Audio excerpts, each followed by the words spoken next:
Good evening and welcome to tonight's episode of Crit Test Dummies. My name is Peter Fleming.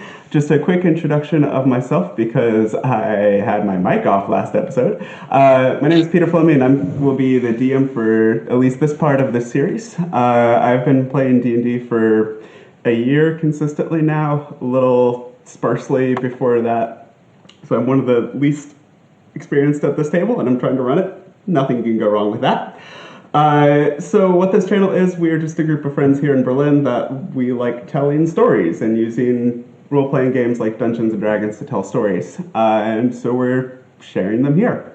Just a real quick introduction, since we're still kind of a new channel, to introduce ourselves. Just go around, a couple seconds, who you are, how long you've been doing this, and just a little bit about the character you're playing right now. So let's start in the top left with Henrik.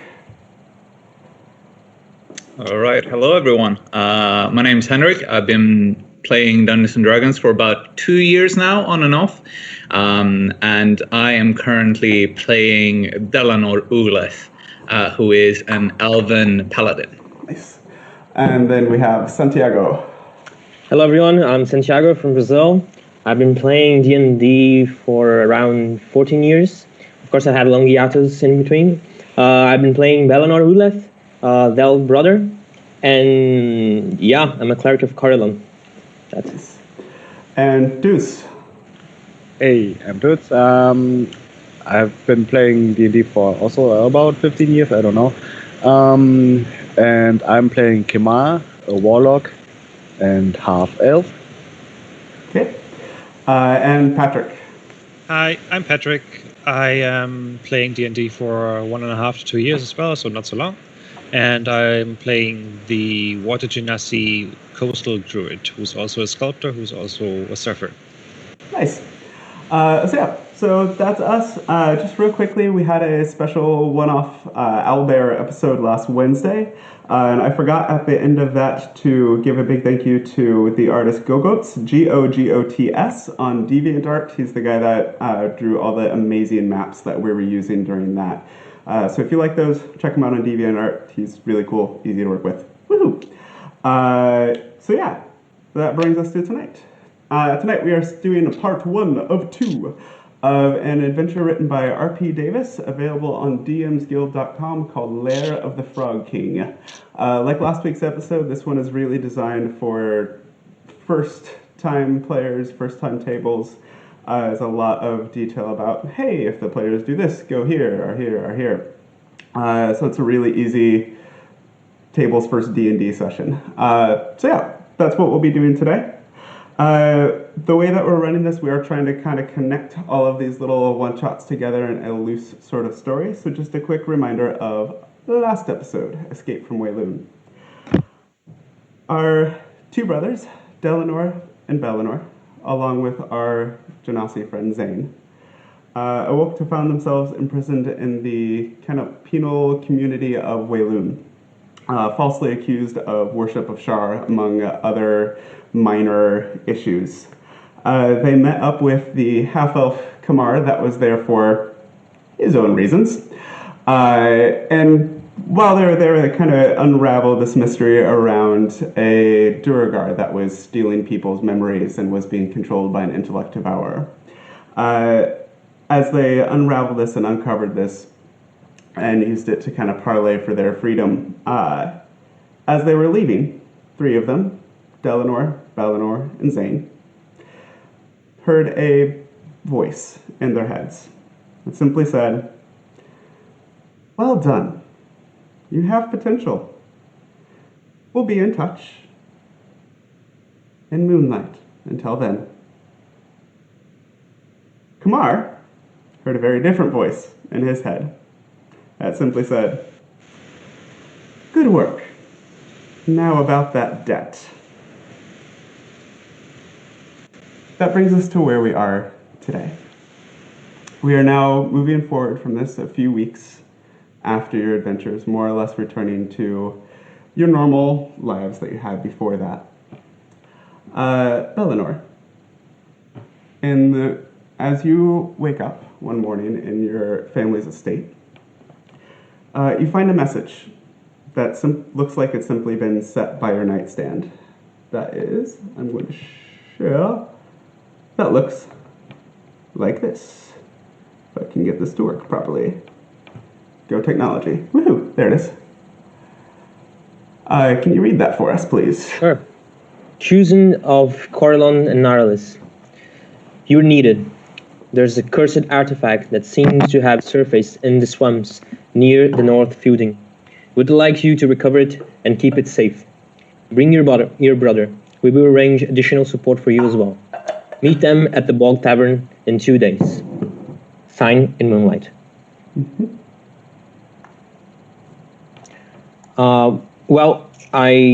Where's the letter? Did I get the letter when I wake up? What happened? As you wake up, it's just simply on your nightstand next to you. Okay. Okay, so I wake up and I read it. I'm a bit confused, but I take the letter and I go to my brother's room. Yeah, so you'll probably find your brother currently sunk in some sort of paperwork, looking at managing over sort of the family's resources and estate. So he's just at his desk, busy at work at the moment. Okay, so I just toss the letter in that desk, and I say, that's our calling. I think there's something for us. That is strange. Do you know who gave this to you? I have no idea. Maybe I could talk to the servants, but in any case, I don't see any issue on being at the Bog Tavern in 2 days from now. Do you? No.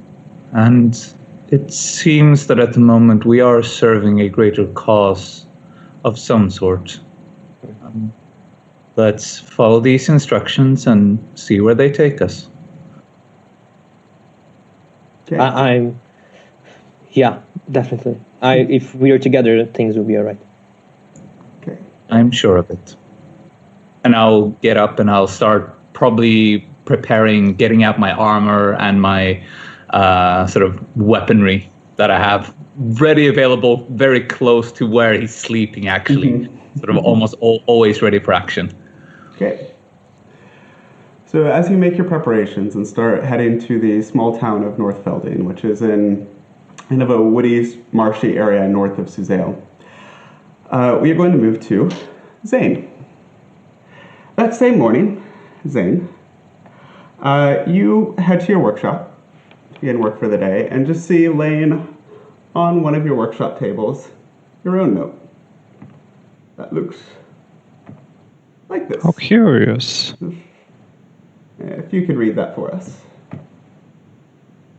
Where is it? There. Yep, should be on Roll20 for you. Water Sculptor, your strength is needed.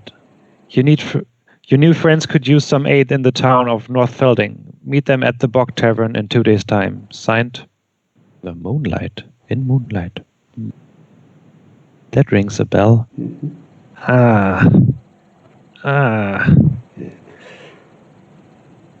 Okay. I guess I better go. Not sure, it's just kind of looking up at you and panting. It's like, what are we doing? Well, you better get some water, good boy. Get some food. And I'll pack my things, finish up last few good carvings on my surfboard. And grab all my stuff, get my jacket and my sword and my shield. And I'll be on my way.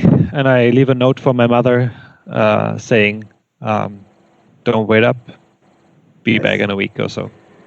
So you and your mastiff that you picked up on your last adventure start heading north. That brings us to the last member of our group, Kamar. First of all, where are you this morning? Where do you spend your mornings?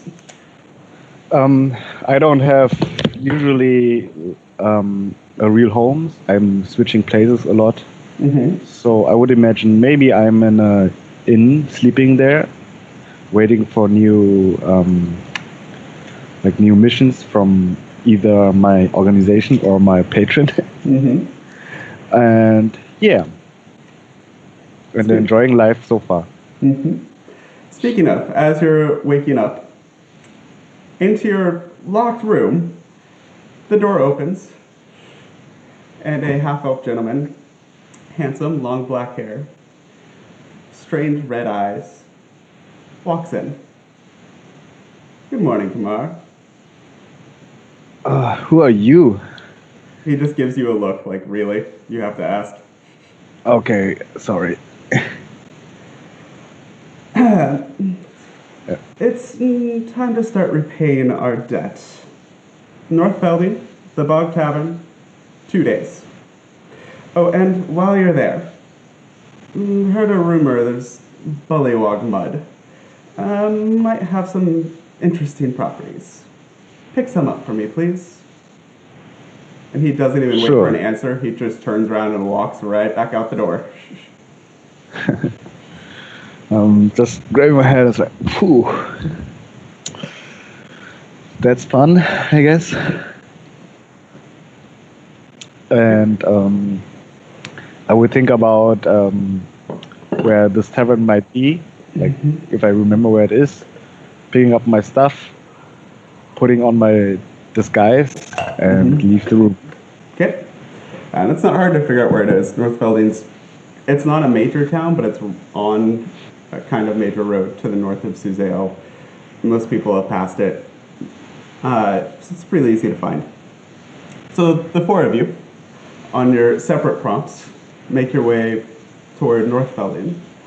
As you arrive there, you find it is indeed a small farming town, and that's really all there is to it. It is a collection of, looks like family buildings with some gardens out front.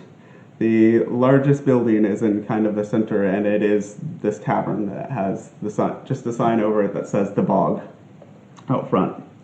And it's not hard to figure out where the name comes from. As you're traveling, well, the fields around you immediately are just regular farm fields. You do start to catch the scent, especially Zane, those of you with higher perception of the world, catch a whiff of not so nice things.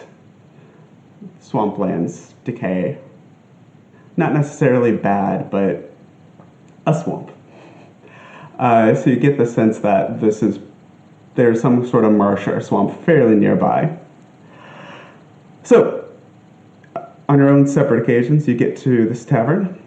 As the ones with probably the best transportation, the brothers, arrive first. Sitting at a table. As you enter, you find the Bog is an okay tavern. It's well kept. There's nothing fancy about it. There's no great artwork. The windows are just windows, no stained glass. This is not a high-end place, but it's well loved and seems to be well looked after. As you walk in, some of the tables are full, some are empty. It's kind of not the busiest time of day, but there's some people there. And you see a half-elf woman kind of standing up behind the bar that seems to be kind of wiping it down and chatting with some of the locals.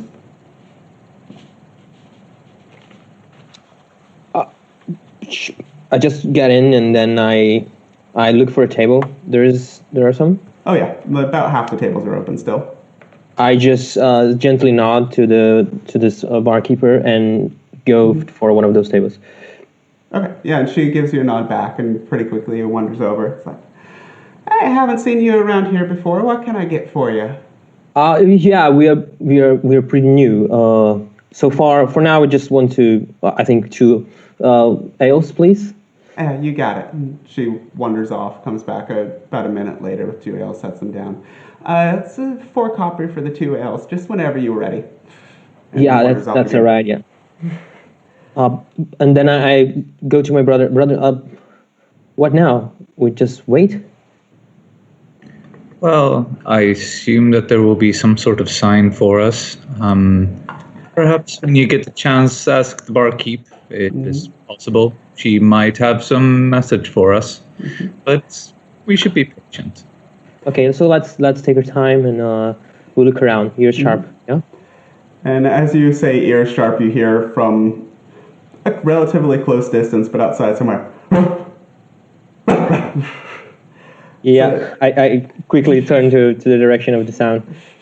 And within about 30 seconds to a minute of that happening, and through the door comes Zane and Notchar.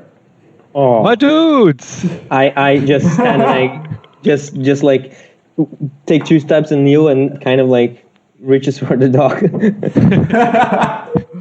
Start Yeah, petting him. he missed you. Yeah, right. I miss him Notchar as is well. like tail wagging, is like pushing up against you, and even as a taller elf, his head comes about to your hip, and he's like shoving against you, wanting to be petted. Nice. Enough now, boy. Yeah, I pet him a bit and I use light in my fingers to play around with him. He is fascinated by that. It's like, follow light, follow light, follow light. Right. After some time, I just stand and I look to my companion and how you're doing? Are you alright? Yeah, I just ordered an ale first to the barkeep, and it's like, Yeah. well, And she takes care of I've you. been fine, I guess, until I got this note saying that you guys could need some help. So at least, yeah. I don't really know what's going on, except that I should come here to this godforsaken place and meet my new friends. Weird. I But assume- I'm happy you're here. I'm surprised, not that surprised, but I'm happy that you got the letter as well and that we are here. It's a bit ominous.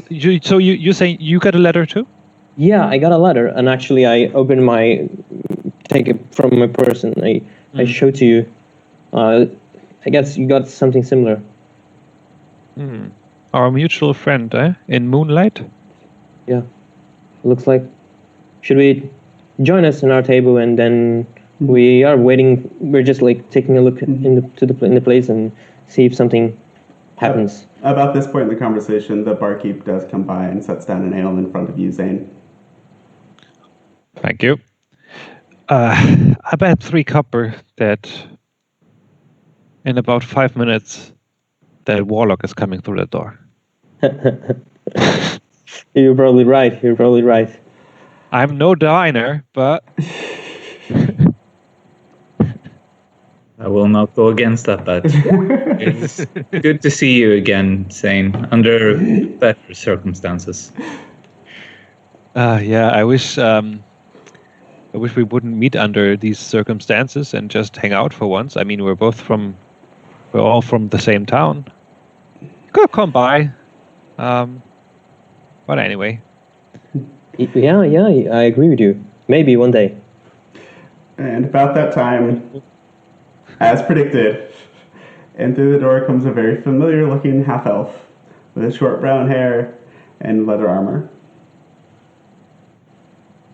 I come into the tavern and I look around. I give the barmaid a warm smile. She smiles back at you. And I look around and I see those 3 guys and I was just like, and I put on a smile and like, good evening. I guess that's not a coincidence you guys are here. What a surprise. There are no coincidence. I just look at you and gently nods, and I'm happy that you're here. Same, to be honest. And I just turn to the tavern, to the barmaid, and say like, a wine, please, and then I will sit to the other ones. All right. She, within about a minute or so, comes by with a glass of wine, sets it down in front of you. That'll be 5 copper for the wine. I'm sorry, I'm just a little curious. This odd group, we don't get around here very often. We don't get visitors, period, very often. What you all doing in town? Camping? Well, we're looking for something. Let's put it that way. And we hope that now that we're with my friends again, that we will find it. Okay. I mean, if you're looking for something odd, you could talk to, I don't know, the constable over there. Scandrol. Decent enough fella. Or if you're looking for paid work, there's Burward over there, and she kind of nods towards a nobleman-looking fellow, at least dressed nicer than some of the others, sitting on his own. I mean, he has the money, but be warned, he's kind of an ass. All right. Thanks for the advice. Can you help me with some directions? Can you point me toward that swamp area near the North Feuding? Oh, yeah, it's the northeast of here, but you don't want to go there. It's the bullywogs out there have been causing trouble recently. Oh, what sort of trouble? Been pestering travelers, pestering workers out on the field. I heard they even abducted a few kids the other day. And no one did anything to stop them? She just kind of looks at you and is like, who would do something? I mean, we've got the constable, he's a nice enough guy, but he's one person. I see. Thank you. Okay. Sorry, DM, could I have the name of those two characters again? The constable and nobleman. Mm-hmm. The constable is named Scangrolum, and the nobleman is Burward.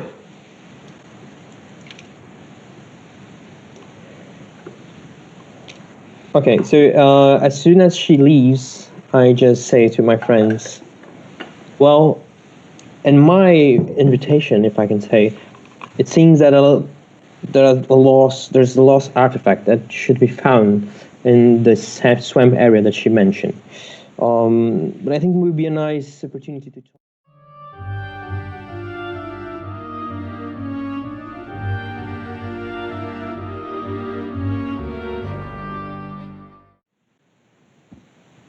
What do I know about bullywogs? Not a whole lot besides what I just said. They're creatures native to swampland areas. They are, by nature, they are not usually super aggressive unless somebody's directly threatening them in the first place. To hear tales of them attacking outside of their territory is weird. Mm-hmm. Okay. So I'd say we finish our drinks here, and maybe we can talk to the constable, and maybe he can help us in any way, or pointing the right direction for us to go, because we're gonna venture forward on the swamps anyway. So, what you all think? I think our ominous friend who lured us here needs us to do a thing. And So- we need to be wary of not falling into another trap. Well, this is clearly a trap, but this is our path, isn't it? Yeah. And then I take the letter that I show you, and I put it on the table so everyone can see, and clearly there is this cursed artifact that is in the swamplands, and it's at least I can say that it's my duty to take it and protect it. I would like to look at the letter. Sure, I just And pushed it. I'm just like, oh, and my mouth opens and closes, and I'm just like, yeah, okay, interesting. Interesting. So, you with me? Sorry? Are you with me? Yes, of course. Good. Who is this? What was the signature again? In Moonlight. In Moonlight. In Moonlight. Who is in Moonlight? I don't know what is this, or who is this, but in any case, I heard this calling coming from within, and I'm following it. I truly believe that this is my path, and it's laid down in front of me, so I would just walk in it. Delanor. That makes sense. Delvanor? You can go with Bell and Del. Valentin. That makes it easy for you. Do you remember when we escaped this prison city? Oh, I do. Some voice in our head? Yeah, that's what I mean by the calling. I heard this voice, and every time I go to bed, I keep hearing it. You know? Didn't the voice end with "in moonlight"? Yeah, precisely. So it's all connected, no? It is. Yeah. It is. Interesting. I do believe we should be careful. That's always advisable. Yes. I do not know the intent of these voices. I trust my brother in this, but let's be mindful of what we give ourselves, what we commit to here. I understand you. So I say we finish our ales and we go. Agreed. Agreed. Well, we don't necessarily need to part with our beverages. Walk over to the constable over there. Yeah, I agree. Yeah. So you head over to the constable and you see a middle-aged dwarf man. Has dark brown hair kind of going in braids down his back, little streaks of silver going through it, and one huge long beard and a very thick braid in front of him. Is got two other dwarves at the table that he's just chatting with and laughing with. Sees you approach. Oh, I haven't seen you before, Master Elf. Oh yeah, we're pretty much new in town. I can Well, I don't want to take much of your time, but we're sort of an expedition here, and we plan to venture forth on the swamplands. But we also heard about some issues with those froggy creatures. I would stay out of the swamplands right now if I were you. It's dangerous times, but kind of looks mostly at Dell. Suppose you look like you could take care of yourselves. Oh yeah, we could. So Actually, we had, kind of embarrassing to admit, we had two little kids taken from a farmstead near the swamp. I don't have the manpower to go after them myself. It's pretty much just me here. If you're going in anyways, do you mind keeping an eye out for them? I mean, not rich, but we might be able to put some sort of reward together for you. I see. How those kids look like? They're part of the Hill family. A couple of humans have a small farm right on the edge of the swamp. One of them, Beth, is about a 10-year-old girl, hard to miss, got long blonde hair she always has in pigtails down to her shoulder blades. Her brother, Ben, is a bit of an odd one. Kind of got blonde, bowl cut thing. Real quiet one. Okay, age more or less? Oh, right. Ben's the younger one. He's 9. All right. Okay. Well, we don't. We can't commit to guarantees, but we're going that anyway, and we will take a look. Yeah, I mean. Yeah, man, we'll do our best. If there's kids in danger, we'll try our best to help. Yeah, definitely. They're probably in the old keep ruins in the swamp there. Ruins. Do you know what those ruins are before? What happened? Why are there ruins now? Century 2 ago, some knight had some money, built herself a castle up in there, before it was a swamp.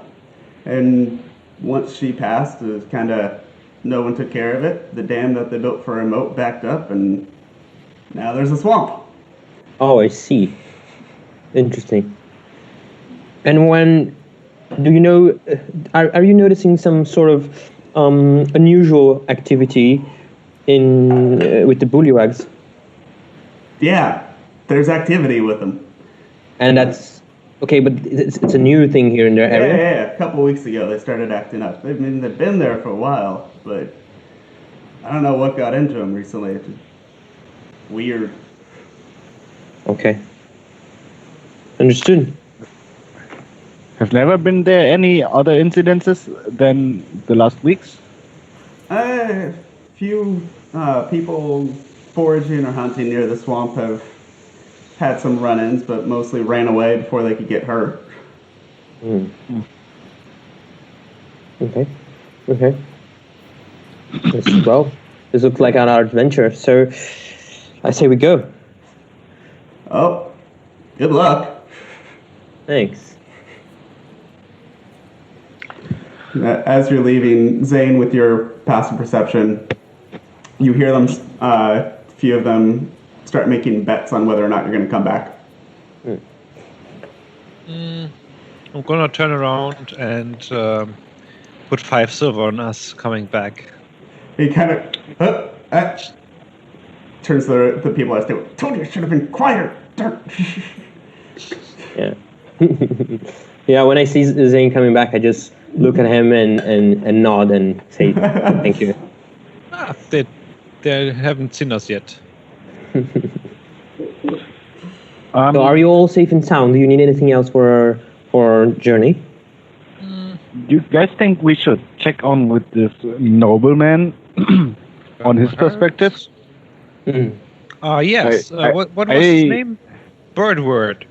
Birdward. Berward. Oh, with no L. Nope. Okay. First, I mean, didn't sound so nice too. For what the townsfolk could tell about him, but maybe he can offer us another perspective, right? Sure. Yeah. I don't see Maybe a problem. some informations. Maybe even another contract. Yeah. Yeah. DM, this man is he's in the tavern? I didn't picture that. Yes, he's in the tavern. He's taken one of the nicer tables near the fireplace. Has a glass of wine in front of him on his own. Looks not bothered by anything at all. Has the air of someone that is in control of all around him. He's alone? Yes, he is. Okay. I just look at Kemmer and I just nodded towards the direction of the nobleman. Go ahead. Okay. I take my glass of wine. And I walk over and see how he reacts, if he's like inviting or just a little bit more blocking me out or something. He 100% ignores you.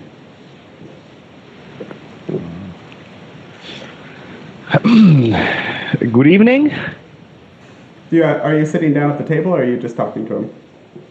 I think I'm sitting down. As you sit down, he just kind of turns to look at you.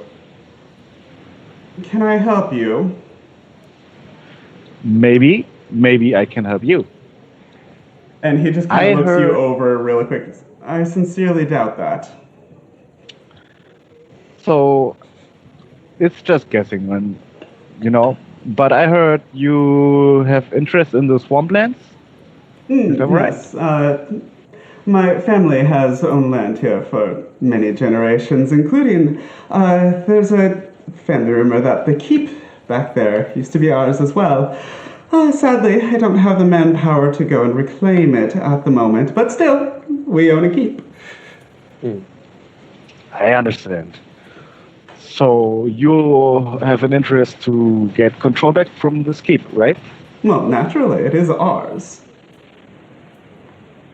Sure, but there are also a lot of frogmen, I heard.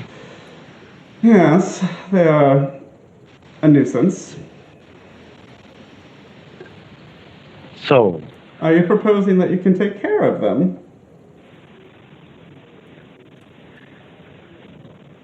It might be a coincidence, but yes, I do.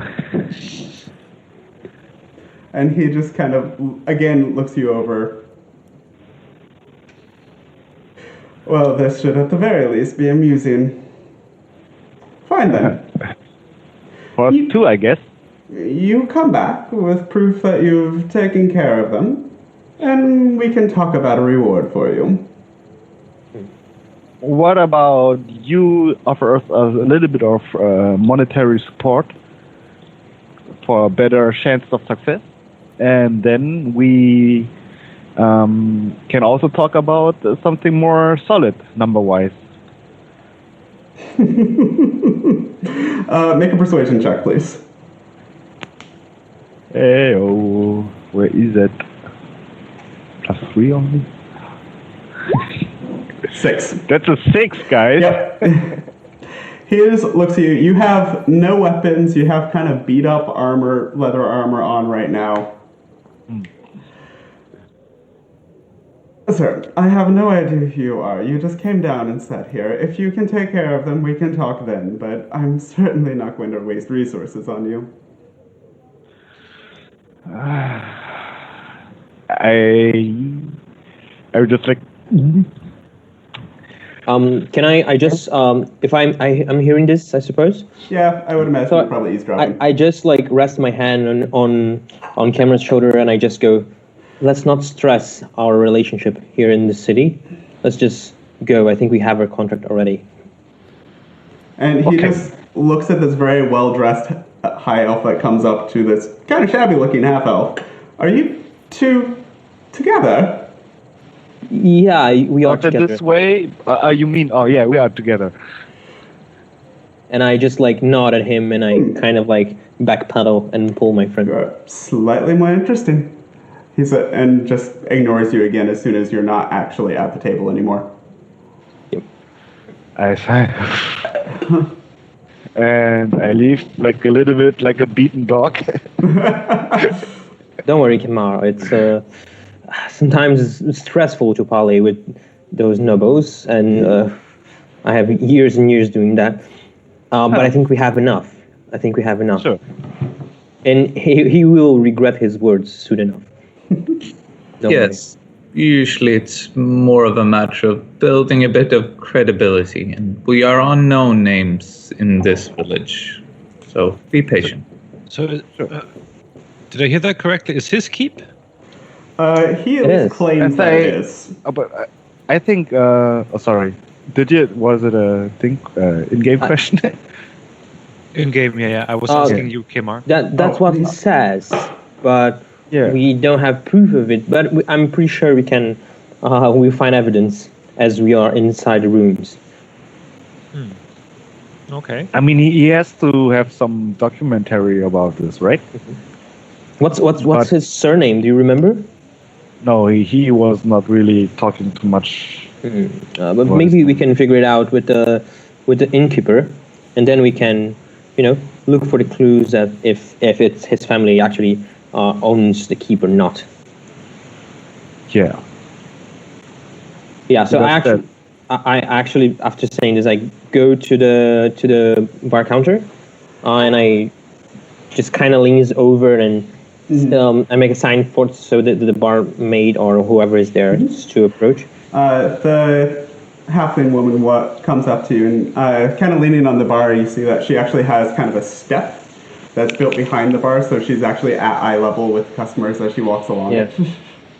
I just approach her and I was like, darling, can you, and I kind of like point with my eyes, do you know the surname of that gentleman over there? Oh, Burrow? Yeah, it's the Bendix family. Bendix. Do you know if he has any relation with the old keep that lies in the swamps? Is he telling that old story again? It's a ruse, and then? It's more and nobody cares. Old keep's been broken down for over a century. Nobody's laid claim to it except his family, and who the hell would challenge it? I see. And what do you think about it? Do you believe in him? I believe it doesn't matter. Okay. It's an old ruin in the middle of a swamp that's surrounded by monster frogs. I see. He believes it well enough and makes sure to tell everybody else. Understood.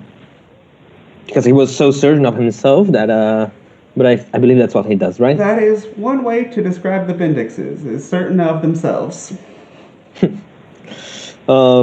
Okay, thanks, darling, then. You're welcome, sugar. I take out I take some silver coins and I just drop in the counter. I think that would pay for all ales, right? And then some. Thank you very much. Thank you. And I turn, look to my friends, and start to leave the inn. Start to leave. Yep. When we're leaving, I'm looking to Zane and saying, like, he's kind of our leader, right?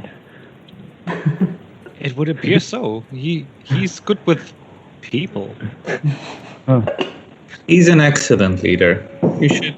You do well to follow him. Oh, you here too? You're his brother. Of course you would say that. Who? Delano, who's older? I am by almost 70 years. Wow. How old are you, by the way? I am getting close to 200 by now. Ah, you don't say. You don't look a day older than 150. Thank you. Well, my brother and I, we have quite different skill sets. Oh, yeah, we noticed. But he is good at what he does. So are you. On occasion, if required. So What silence? Yeah. Everybody's thinking of Delano getting beat up by everybody. So you all have images of your last time together with Delanor on the ground a lot. You make your way outside of the bar into this kind of dusty old farm village. I didn't hear that the swamp was to the northeast. There is kind of a smaller road that seems to be heading out of the town that direction you could follow if you wished.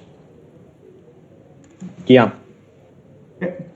I'd say so. Sorry, what time is it now? This point's probably mid-afternoonish, so like 2, 3. What's the Okay. weather gonna be the next 24 hours? Druids. At the moment, we're kind of getting into mid-late summer, so kind of equivalent of mid-August. August. And it is not a cloud in the sky, beautiful blue sky, probably a little warmer than it's strictly comfortable, but not awful. Okay. But you do notice as you're walking towards this swamp that two things start coming to your attention. Number one is the smell. It smells like rot, it smells like mildew, and it's just getting stronger and stronger as you keep going northeast. And you do see kind of past the fields, not too far in the distance, maybe a kilometer or so at this point, dense trees start cropping up, and as you're going, you are starting to notice little groups of wetland trees around you. The other thing that you notice is that it's getting a little bit more humid as you're going along. The sweat's going a little bit thicker, especially in the afternoon heat of late summer here. Delanor, especially in his metal armor, is feeling it a bit more. That stench. It seems we're getting closer. Yes. What do you say, Zen? You think we're in the right place? It looks like it.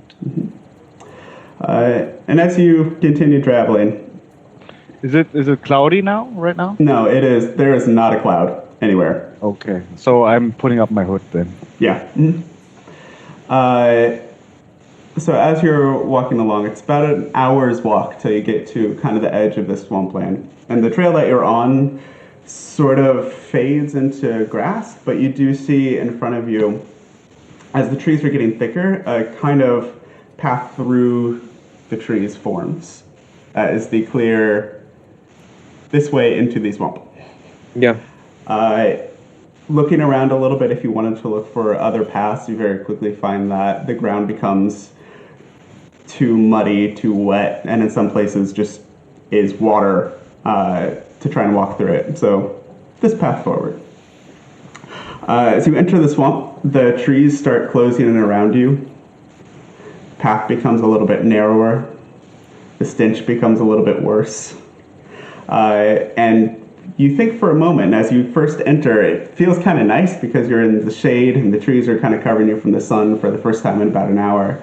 But about 20 minutes into the walk, the trees start to get so thick that it's choking any air movement. So it just becomes humid, stagnant, kind of gross air. But to continue forward down the path, can I get a marching order, please? Who's in front of this shindig? I'll say it would be the third or the second. Okay. I can walk ahead with the dog, Okay. sniff it out, and be on the lookout. After all, we're in my element. So we have Zane. Who's second? Bell? I feel that I probably would have started first or second, but as we went along, I would have sort of lagged behind a bit due to me being weighed down and slowed down by my armor. So I'll say Bell is second, Dell, good lord, you guys, is third, and Mars taking up the rear. Yeah, I want to take up the rear. Sometimes I'm falling a little bit back behind. Okay. And Yeah. And the trees are actually get thick enough, Kamar, that you could have your hood down at this point if you wished. Okay. So, Zane, since you're in the lead, can you make a survival check, please, just to follow this path?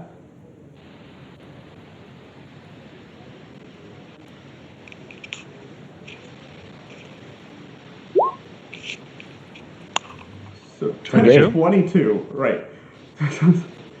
This isn't a hard path to follow strictly in the first place, but to you, somebody that's used to being outside and following wilderness trails and natural paths created by wildlife, it is practically brightly lit for you. You very confidently, with Notshar at your side, just nice, comfortable pace through the swamp, through the murk, through the mosquitoes. Actually, can I, wherever I walk, make the soil a little bit frozen so it's easier to tread on? Yeah, absolutely. Sure. And then I think I can do 10 feet each, and then the soil behind me gets unfrozen again. Mm-hmm. This is Druidcraft that's doing that, I assume?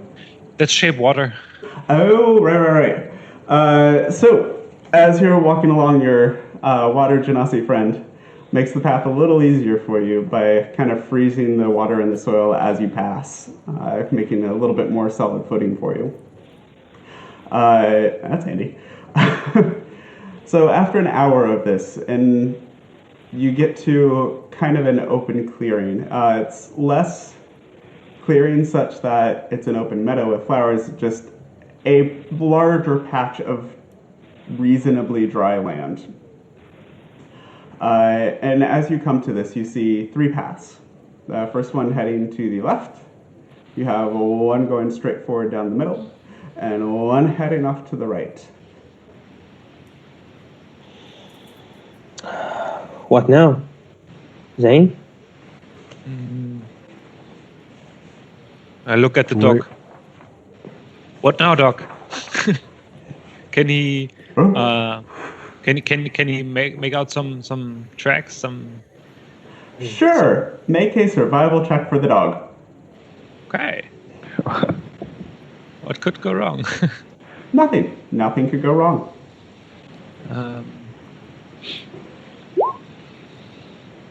That's 19. Okay. Well, 17. That's still really good. So, Not Sure just kind of looks at you for a second.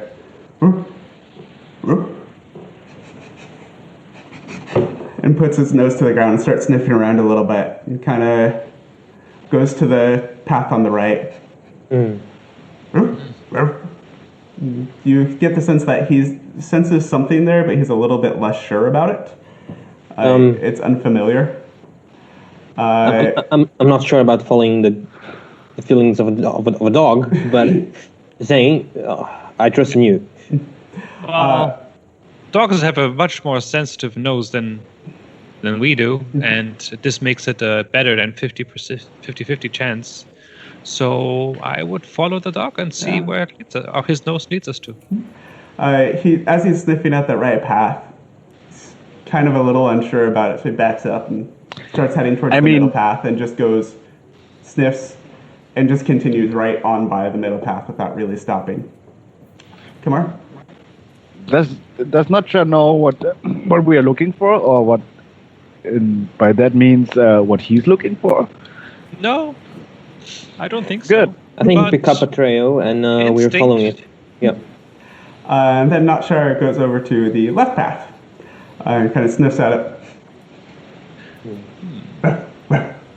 Alas, I spoke too soon. I don't think he has a clue. And then he just kind of, out of curiosity, just starts following the left path a little bit. I'm not sure about this anymore, guys. I kneel to the ground and I like, I scan it to see if I find trails of anything, and I say a prayer before. Okay. Survival? Yeah. So what are you looking for specifically? I'm looking for non-humanoid tracks. Non-humanoid? Okay. Yeah, like not. Yeah, you got it. Like woolly tracks. Yeah. So yeah, do a survival check for us, which is 11. Plus a d4, I believe. Plus 1, 12. Okay. So you kind of do your own, kind of following behind the dog, not really trusting him. Despite the fact that this is still relatively, it's a drier spot in a swamp. So you notice that your footprints actually stay there for a little while as you press into the moist earth. The right path, you don't see what Not Sure was worried about, but there don't appear to be any tracks there. Going to the middle path, same thing, nothing catches your eye. Going to the left path, you think you see some sort of disturbance, but it's hard to pick out what exactly went through, whether it's humanoid or something else, or what it is. It does seem that something went by there, but you can't really pick up what. I'm not sure about the case. I don't. I mean, we have one trade, right? This would be the kids. I don't know how well you have been training the dog, but if we had a scent of the kids, maybe we could find the right path to the bully walks or to the kids, which would be also good if they're if we can rescue them. I would say, but we don't have this. We don't have this. Yeah, but I'm just we want would to have to put go out to the farmstead for any belongings of the kids. It's too late now. I would say we just follow our instincts and we go. There's no wrong path. It's just, there's no wrong path. Maybe we take some more time and we have to, take a detour or something else. But I have faith that any path will lead us to our destination. Is the smell and the stench stronger on the left than on the right? It's just swamp on all sides. You're far enough in at this point that it's just pervasive and all around you. I'm not the dog expert or something, Zane, but can he scent like humans? He, I think, can pick up a trail of somebody that he knows. Or if you give him something like what you were saying earlier, the kids, if he would have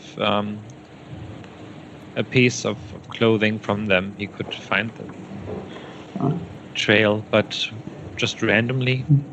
I don't know. We could make a short rest, and I can try to persuade him and talk to him. But I would need like 10 minutes. Yeah, maybe you can figure out what he found on the right trail and so on. All right. I'm okay with that. I'm gonna sit down next to him and pet him a little bit and prepare to understand his voice and language a bit better. 10 minutes of petting. 10 minutes of petting. Speak with animals, I assume, yes? Yeah. Can you remind me what his intelligence stat is? Do you happen to have that available? 3? Sorry, I rolled. Okay. Good to know. So the other three of you, it doesn't appear to be anything special. It's just Zane. Are you doing anything besides petting Notshar to cast the spell, Zane? No. Okay. It really, to you three, just looks like he's petting his dog. That's it. As the three of you just kind of stand in this fetid, swamp, humid air. After like at 10 this minutes, point, you're I will like start swimming. to woof a little bit. Yeah. I'm just like arms crossed, looking at it anxiously, like, do something, So after about 10 minutes, you do hear Zane start wolfing at Notshar. So, Zane. My boy. You can speak dog. That is so cool. Yes. Have you forgotten? I always forget you are not the smartest, but you are the goodest. I am the goodest. Say, what have you picked up? Smell. Lots of smells.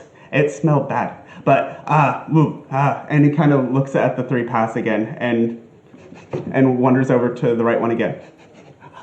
Smell, animal. Weird. Interesting. Weird. Have you smelled it before? No, new. I don't. It's weird. And kind of goes over to middle path. This is swamp. And goes over to the left path. There, smell, is short, hairy thing. Human? Short, hairy thing, like in placed with drinks.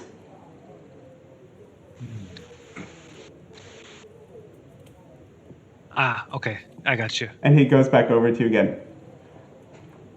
I like you, and just starts licking your face. I like you too. Oh.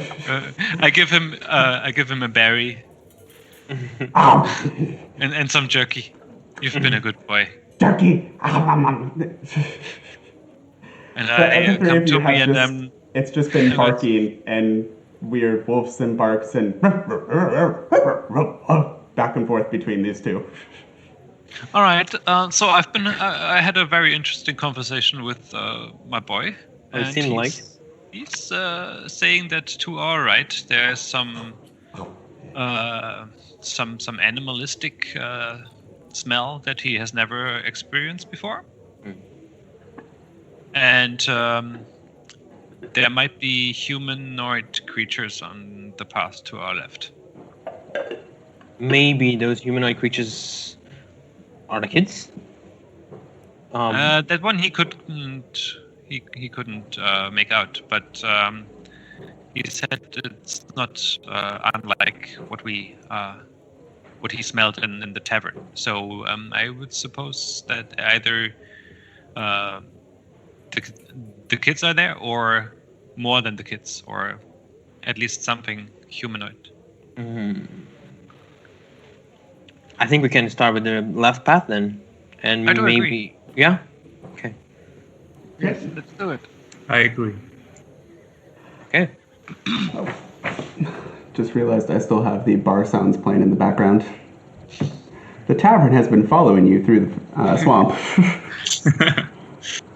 I'd like to have another ale, please. I am smart. You are. SMRT.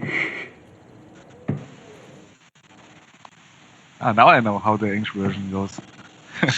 To be fair, the hangover followed us like the entire last session. So True.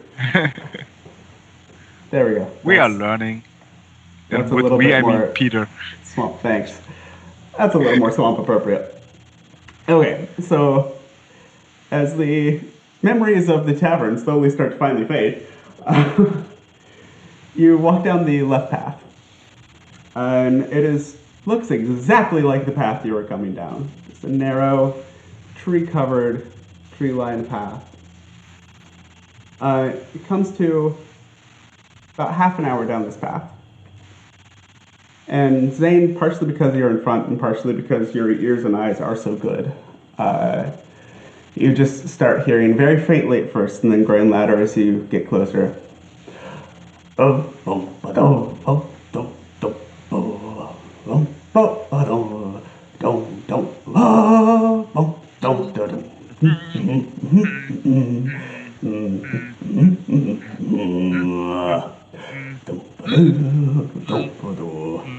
And so on. Somebody is humming something very melodic. I hear something. Old. Oh, it seems like an adult, not a kid. But how come? Like where? I pointed to the direction. I make it out. Okay, I just make an arrow ready and draw my longbow. Okay. And I Belvanor is gonna take a long sigh and sort of slowly unsheath the sword and take out his shield, like visibly very exhausted from this humidity. Can I, sort of like, calm down, guys. Let's see what it is first, and I try to sneak up and try to recon. Okay. Can you make a I was stealth? planning to do the same, so maybe I just join it. Yeah, I would like to do the same as well. So I leave off the road, the path, and If you step off the path, it is directly into murky water. Shape water. how deep it is. It's really hard to tell just by looking at it. Okay, I'll just follow Zane guidance then, and whatever he does, I would do. Zane? Yeah, I'm walking slowly by treading on the iced water. Okay. All right.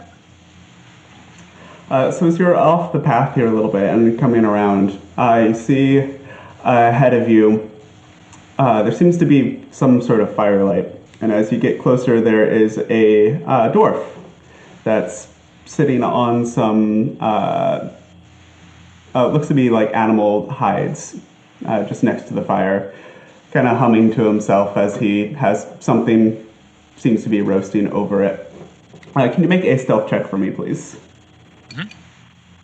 All of Is us? he, Everyone that's following him. So Zane, Bell, and Kamars, I believe all three of you decided that you were going along on this. Yeah. And Del, what are you doing here? I'm following as well, but I'm sort of towards the back.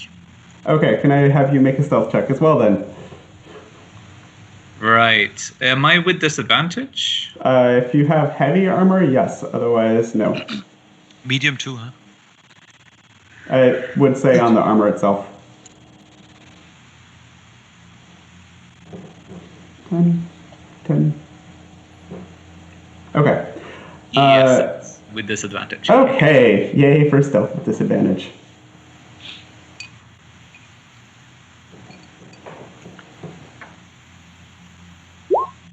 And 7. 12, 10, 10, 7. Y'all are sneaky.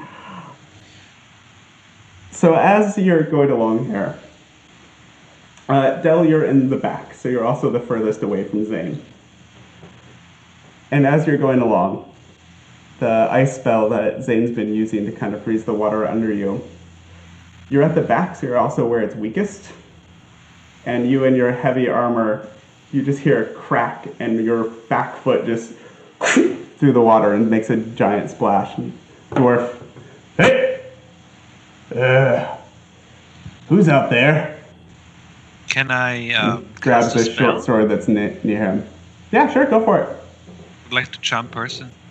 Okay. So, yeah. That's I think a wisdom saving throw. Okay. So, If we are in 30 feet range.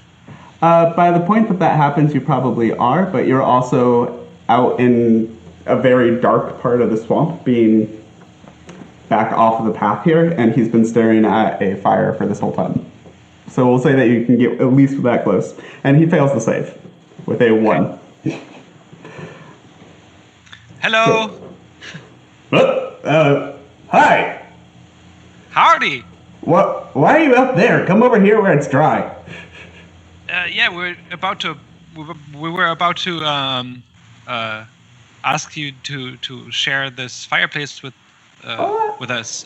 We have a long walk behind us, and we're soaking wet. Obviously, especially, it sounds like one of you might have fallen in back there. Just get over here. You don't have to sneak up. Just come to the fire. That's mighty nice of you to invite us to your. Is that a roast? Yeah, I mean, it's. He kind of looks at it and then sees these 4 people plus a dog step into his little clearing, and he has 1 rabbit on a spit right now. That looks delicious. I'm Carmel, by the way. Nice to meet you. My name's Eck. Eck. Oh. Yeah. Eck Leatherarm. Good to meet you, sir. Caramel, you said, yeah? Yeah, Carmel. I love those things. They're delicious. Yeah. And who's Hear that all this the good time. boy? And he kind of looks at the dog and That's my dog. and starts petting Notchar. So, Hey, he's a good boy. I kind of What looks is it the now? rest of you over and sees Dell just kind of at this point soaked with sweat, and also kind of from the knees down is also just soaked. That looks mighty uncomfortable. Just come right here, sit by the fire. And he actually moves off of the animal furs to let you have a seat on the comfy spot next to the fire. Much obliged. Hey, well, Nice. So, friend. what y'all doing out here? I was about to ask you the same thing. And he kind of points at the furs that Delanor's sitting on. He's like, I'm a trapper. I just finished up a route through here and camping out here for the night before I head back in the morning. Oh, but what do you plan to capture? Lots of stuff out here. There's a giant beaver out here that I've left some Beaver? traps for, but I haven't been able to catch him yet, darn it. Oh, interesting. Why you want to capture a giant beaver? Just for the fun of it, or you're looking for something specific? Because it's a giant beaver. Yeah, I mean, yeah. beavers are nice, and their pelts go for a good amount. But I mean, one giant beaver pelt is like 5 regular pelts. It's good return on investment. Oh yeah, I can see that. But anything else? Rabbits. Mm. Some foxes wander through here. Mm-hmm. Anything with fur. And did you find something unusual here in the land? Because we heard rumors about bullywugs. Are you not worried with those? I mean, I am, but I'm a trapper. I kind of go where the animals are. I stay away from the castle for the most part and keep a watch out at night. And so far, they haven't bothered me none. What's at the castle? At this point, mostly bullywugs. Mm. Can you point the direction of the castle? Yeah, I mean, follow a path. They all lead there eventually. Most of the paths through here are old roads from when that place actually worked. But yeah, if you follow this one, the shortest path is the back there where you split off, because it's the only way in here. If you'd gone right, that would have been the shortest path. Yeah. But all the paths lead to the castle anyway, right? Yeah, eventually. Some just wind their way a bit more than others. Yeah. I told you guys. Thank you, sir. I think we... Friends? What do you say? Well, trapper, any traps we should look out for on our way to this wilderness? Yeah. Got some kind of big, nasty ones from giant beavers. Just keep an eye out. They're a little further ahead on this path, and it's a good thing you didn't go down the middle path. I got a lot down there. All right. How can we see that there's a trap? Do you mark them or something? Oh, I mean, they're hidden a little bit, but they're hidden from beavers. If you guys keep your eyes open, you should be fine. They're big metal things. Oh, okay, so it's like those things. Yeah, think like a bear trap that... Yeah. But a beaver I trap. don't want to get... Yeah. Obviously. Oh, Mr. Eck, Giant beaver. have Yeah. you seen 2 blonde kids by any chance? Wandering Long off? kids. No, kids don't wander in here. Yeah, they might not have had a choice. Do you... Oh, that's awful. No, I haven't seen them. Yeah. We were looking for 2 small kids around 10, 8, 9 years old, 9, 10. Well, if you hear something, or, just give us a sign, or, I don't know. We would probably be going to the ruins, and then on our way back, let us know if you see something, yeah? Okay, Are you going to the ruins now? I mean, it's kind Well, of... time's of the essence. Maybe those kids are there, and Okay. Just be careful. Oh yeah, we could, Not thank a you. nice place at night. Yeah, but we came prepared.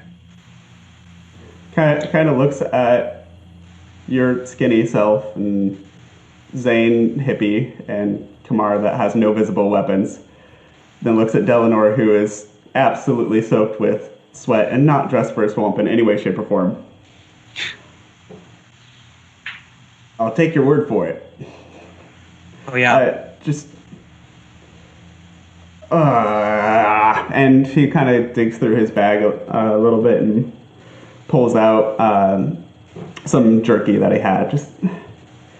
I mean, I don't have weapons or anything for you guys, but at least I can give you some food if you're looking for the kids.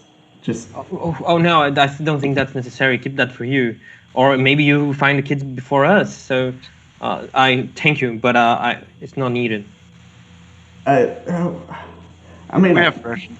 feel bad. I mean, no offense, but you don't exactly look like this is your normal area.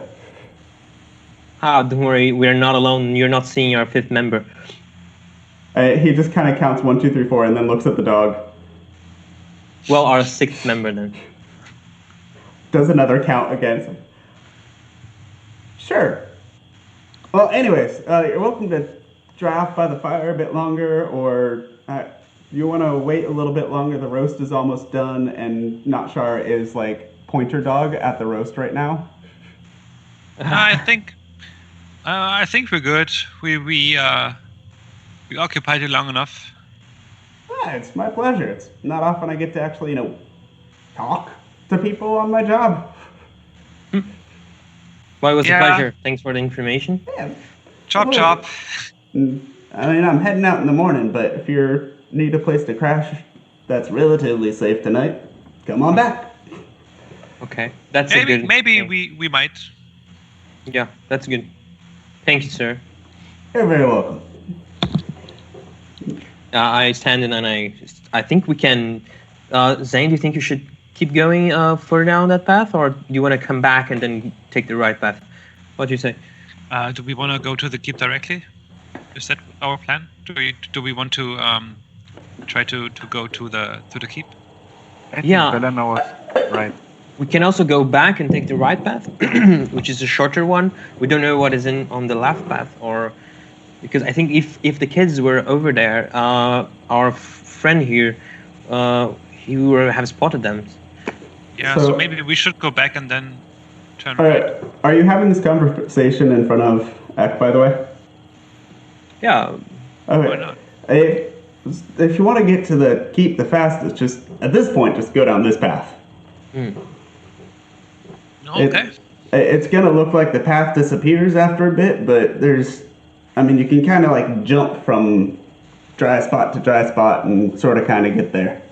Yeah, don't worry about it.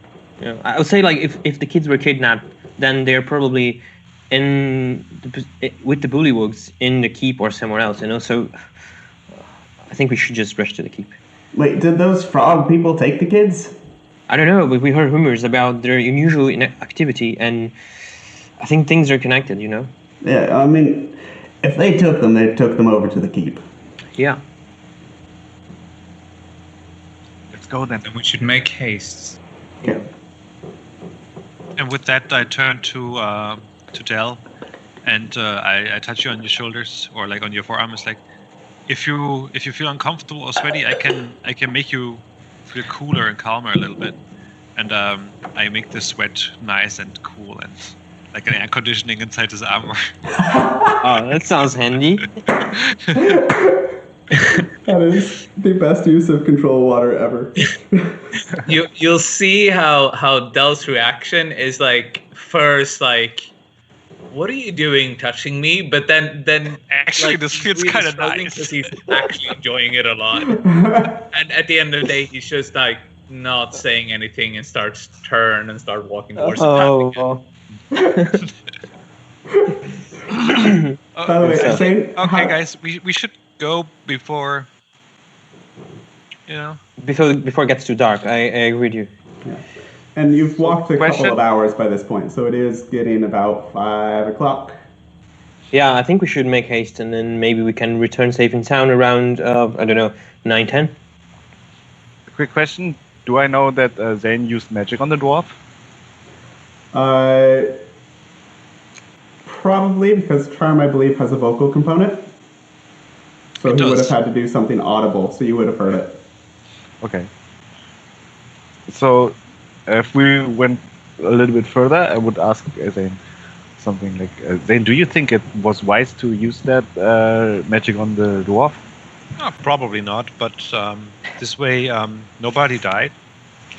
So And- I figured, why not? And about that time, as you're leaving, because if I recall correctly, Charm, the person knows that something's been done to them afterwards. After an hour, After an hour. Okay. You weren't quite talking that long. Never mind. I think Zane have a point. Maybe things will go south if maybe he will antagonize us for some reason, and I think it's better the way it was. okay. But I'll tell you that in an hour or so he will know that I messed with him. So Yeah. that's why I didn't want to stay. Yeah. Okay. Good call. Well, let's keep pushing forward then, Okay. and I go back to the area. Okay. So as you start going down this path again, continuing onwards past X camp, are we same marching order as before? Zane, Bell, Del, Kamar. Yeah? Okay. Or if you would like to switch. No, I want to stay back. Okay. So as you went along, Zane, can you make a perception check at advantage for me, please?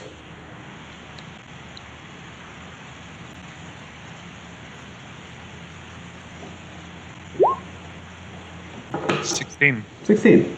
So yeah, especially now that you know what you're looking for, it doesn't take long, a couple hundred meters, you see a trap just on the side of the path to kind of direct the others to step around it. Careful.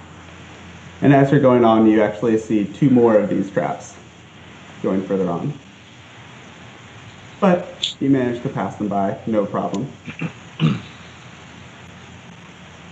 And eventually you start to see the ground becomes muddier. The water around you becomes murkier. It's hard to tell where it's simply mud and where it's just muddy water. It just kind of blends and fades into a murk. If you step a foot off the path, you're not sure how far down the foot's going to go. As you're, especially for Kamar in the back, furthest away from Zane again, and the tail end of that magic, you feel your feet kind of go a little bit further into the ground as you're going through, and the ground gets a little bit wetter and a little bit muddier itself. And eventually you hit a point where the path just kind of stops. Seems to just disappear into the water. But because you had that conversation with the dwarf and he told you what to look out for, looking ahead, Zane, Zane, do you have dark vision, by the way? I don't. Okay. So you see what looks to maybe be a drier spot, like maybe 15 feet or so past where the edge of this dry patch ends. I walk over to the what I think is the drier spot with the shape water active. Okay. So as you get there, it is just kind of there's a slight rise to the ground that brings it just high enough to get out of where the water line is. So it's muddy, it's not pleasant, but you can walk over it. And as you get there, you see another one that's a little bit further off, this time 20 feet. But you gather you can probably kind of hopscotch your way through these. Sure. Yeah, I'll try to. But I'm also not really scared of like falling into the water. I can breathe underwater, so it's fine. It's also not entirely sure how much is water and how much is murk. It's not Okay. falling into a pool. So what is the area of effect for shape water, by the way? 5 feet. 5 feet. Okay. I can do 2 5-feeters at a time, and then if I do a third, the first one dissipates. Okay, which means that you can make bridges for yourself and 2 others, going from spot to spot. The last person will have to jump for it, or just step into the murk and see what happens. I'll just step into the murk. I don't mind getting dirty, and I cannot drown, so I'll just adjust the surface for the others, and I sort of like Apocalypse Now. Okay. So as you step off this dry patch, your foot goes into the water, and it is water, for about 4 centimeters. And then it becomes more like really loose mud, and your foot just pulls into it. Zane, are you okay? I'm okay. It's just really unpleasant. Can I reach him and like give him my hand? Yeah. Yeah. Kind of like so start pulling you. Between the 2 of you, and especially since you're right next to the dryer spot, you're able to kind of pull him out a little bit. Yeah. Yeah, I pull him. Yeah. I'm not going to ask for a roll for that. You just pull him, so you're all on dry land or magically iced over land at this point. Alright, I just like pull you, pat you, and like, are you fine? Are you sure? Yeah, it was Are you just... hurt? No, I'm fine. Okay, good your then. boots are now filled with nasty, muddy muck. Oh boy, this looks terrible. I blend in quite well now. Aye. And it really, from past the knee down, it is just brown. Oh god. Well, I'm pretty sure you can clean that up with your, your sorcery thing. I can make it dry, yes. Wouldn't call it clean, but All right. So this is fine. I turn back down the trail. Okay. So you're going backwards? No, sorry. I keep going. Okay. So again, you can get 3 people magically over the water just walking, and the 4th person will have to figure out something else. These are about 15 to 20 feet apart, so that it is jumpable so if you wish to try that. What about the dog? Oh, the dog's a good question. So you can get 3 creatures across magically on the ice.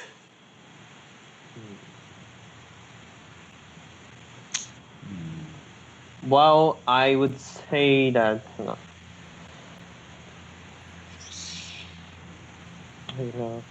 on.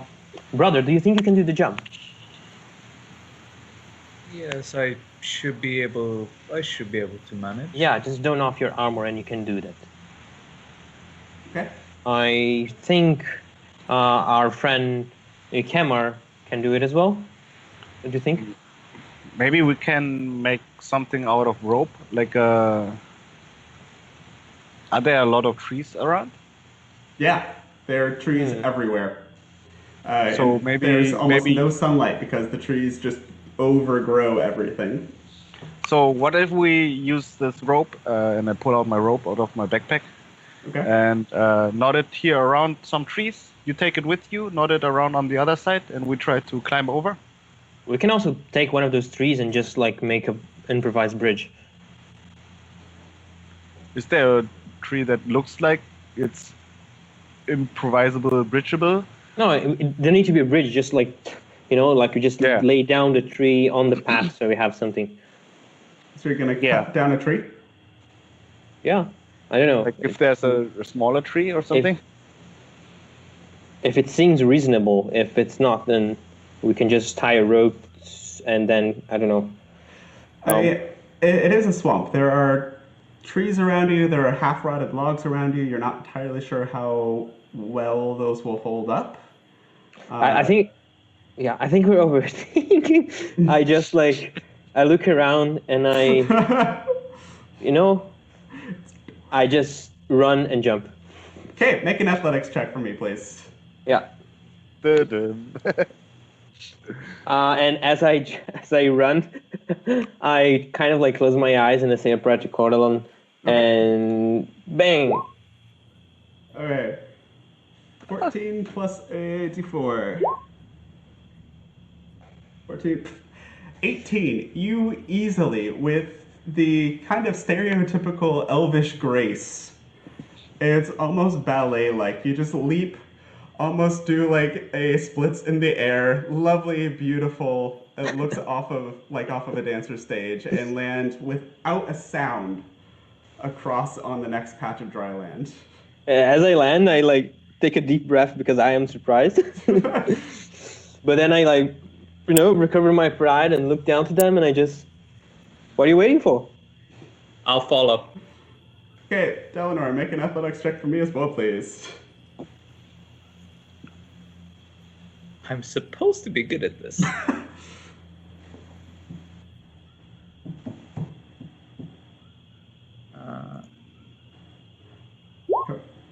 I am good 22. at this. 22. You see your brother do this, and you kind of have that sibling rivalry moment because he did that so well and it looks so nice. You just do a running jump, and you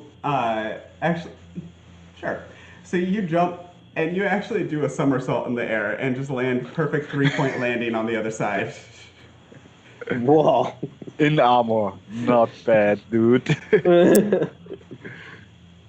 Come on, what are the rest of you waiting for? So I look at Zane. So you can take me over there, right? Well, those two just jumped. Mr. Grace and Mr. Virtue over here, they seem to be okay now. So we can just use my thing and just walk? Yeah. I'm with you. Okay. So these two gymnasts leap over this, and then Zane, Kamara, and Notshar just kind of walk over the frozen water.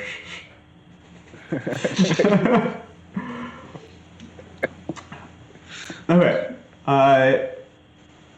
So you continue like this through a couple more jumps. Unless you're going to try a different strategy, can I get Belle and Del to both make 2 more athletics checks each for me, please? And I say to Kimar, look, they're doing it again. Wow. Yeah, we're doing it again. That's freaking nat 20. And one more for you, Bellinor, please. I roll already? Two checks. Oh, sorry. Wow, what's Jesus, up? guys. The dice love jumping. So, okay. So for Delanor, 24 and 16. And Jesus, Bellinor, 19 and 21. Elvish grace. Maybe a stereotype, but it is a stereotype for a reason. Zane, Kamar, and Notshar just kind of walk along on top of his frozen muck while you watch these two high elves become the very definition of pretty boys as they just leap effortlessly and gracefully from patch of dry land to patch of dry land. I'm sorry, but I'm imagining in my head they're saying like walk while they're jumping. In my head, Belle and Del are almost making a competition out of this to see who can Oh yeah, do we this the are most definitely. gracefully as they go You know, from place to for sure. place. Every time they jump, their hair is just like floating very gracefully. The long yeah. hair flowing behind. Oh yeah. Oh yeah. Well, as my mother always And they're says, landing like work those- smart, not hard. They're landing like gymnasts, like perfectly. Can we hold a little, like, 10, 10, 10 or something? Not just stirring up an 8. He's very. As there's this acrobatic procession through the swamp, you eventually come to a longer patch of dry ground. You've walked through it, and you see, in a clearing ahead of you, you start to see some stone. And as you proceed a little bit more through the branches, you see the stone wall come up. Chipped, broken in places very clearly. Ivy reclaiming it. the whole foundation of the building seems to be on a slant. Like the whole keep is slowly but surely being reclaimed by the land. There is a circle of water, and this is muddy water, but more than what you were seeing before is clearly deep water that seems to surround this from all sides for about a good 50 feet or so. You gather this was probably where the old moat was. There is a ring of higher ground where the moat wall underside was that seems to go off in either direction around the castle. And a little bit to your right is some sort of old, rotted causeway. So, plank bridge out over the water to what looked to be the crumbling main gate of this keep. Mm-hmm. I think we found the keep. And I kind of like look around and see the entrance, and I just point towards this bridge-like structure. Do any of you guys, before we enter here, any of you guys know if bullywugs are active at night or day? Do I have any knowledge of bullywugs? Two of you can do a nature check if you wish. It seems one of those guys should be me. So Yeah. Zane and Bell, since you asked, do a nature check, please.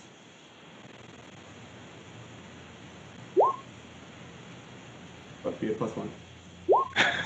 I'll take the first, sorry. Yeah, we'll take the first one. So, Zane, the child of nature, you have no idea. With the 5, they're frog things. You're a coastal dude. You're a surfer. Frogs are like inland, freshwater. You don't deal with that. Bellinor, weirdly, in just kind of your random studies and being a curious kid, you do find somewhere deep in your memories just the idea that they're probably more active during the day. Mm. Okay, so I'm not an expert, but I remember in some of my books that they might be more active during the day. So I think we have the gods on our side. It's the perfect moment to get in, you know? I think so. I say we keep pushing. Yeah. Let's approach the bridge. Pushing evening at this point, so it's not night yet, but it is starting to get darker in the sky. I kind of like look to the skies and I look for the stars and I say like a prayer to myself, to Elune, and then I look to my companions and let's go. You mean we walk over the bridge? Does it seem stable? Yeah, let's find out. How far above the moat is the bridge? It looks to be almost floating on top of it. Mm. Okay. If I see as I get closer, do I feel like that the bridge is loose over the moat, or I don't know, it's a solid structure? You would have seen structures like this over the Dragonsmere, the dragon scene near Suzeo. Looks to be constructed like a floating bridge. So it's designed to sit just on top of the water. All right. As I get closer, I also would like to take a closer look at the keep. Do I see any like windows, arrow slits? Do I sense any activity? I don't know, like any sign of life? Make a perception check for me, please. Yeah.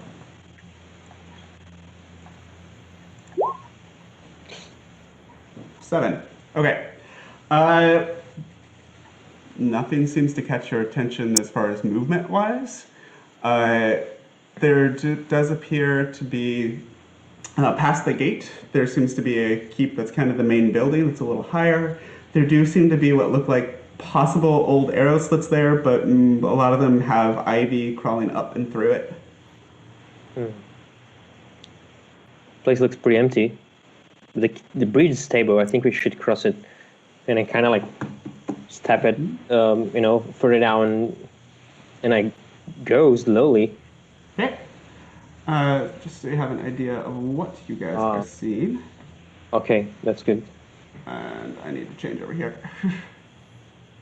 So, this is what you have so far. It is just a bridge over some water. It is about 50 feet. So the last 1, 2, 3, 4, 5, 6. That's about the last 30. It extends 20 feet beyond that map as well. So, you can just attempt to walk straight across if you wish. I would. I don't see any issue. Okay.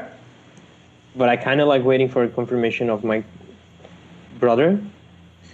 I'll nod, and I'm gonna follow, and I'm gonna be right behind him, sort of with my shield at ready in the event of any attack. Mm-hmm. Okay. So stay sharp, all of you. If this is like a gateway in, maybe the bullywugs are aware that we are crossing. So, as you're crossing this, and you approach this gate, can I get a marching order, please? And thank you. Yeah, I added the. Should I add our tokens in the map? Yeah, on the bridge, please, in whatever order you are going. Yeah. Okay, so I'm there already. Oh yeah.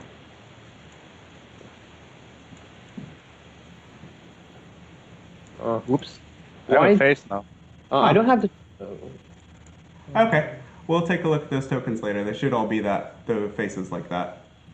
I don't know why yours is different. I don't Valinor? see that option.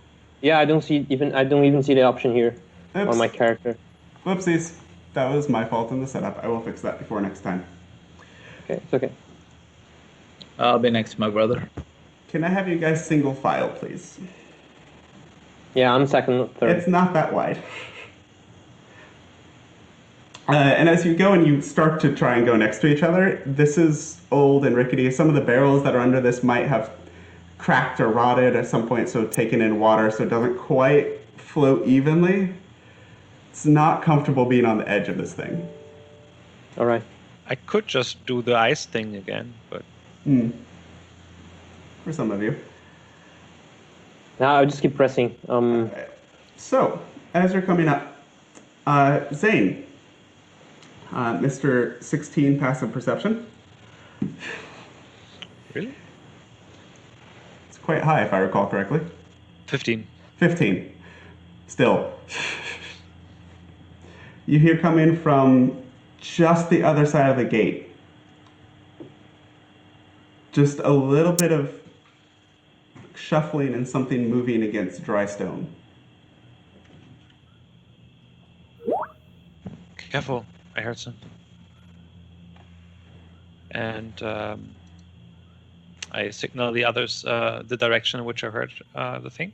Right, so I draw an arrow and I get like, just ready for something. And I slowly progress through the bridge, scanning the area. Okay. I ready frostbite. Okay.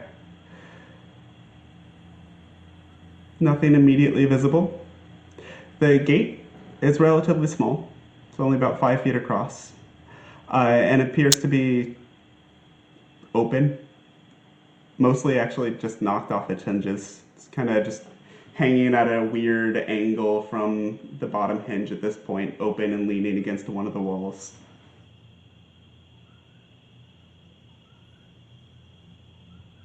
Zane, What do we do? what you say? Should I keep going? I don't know. It seems ominous.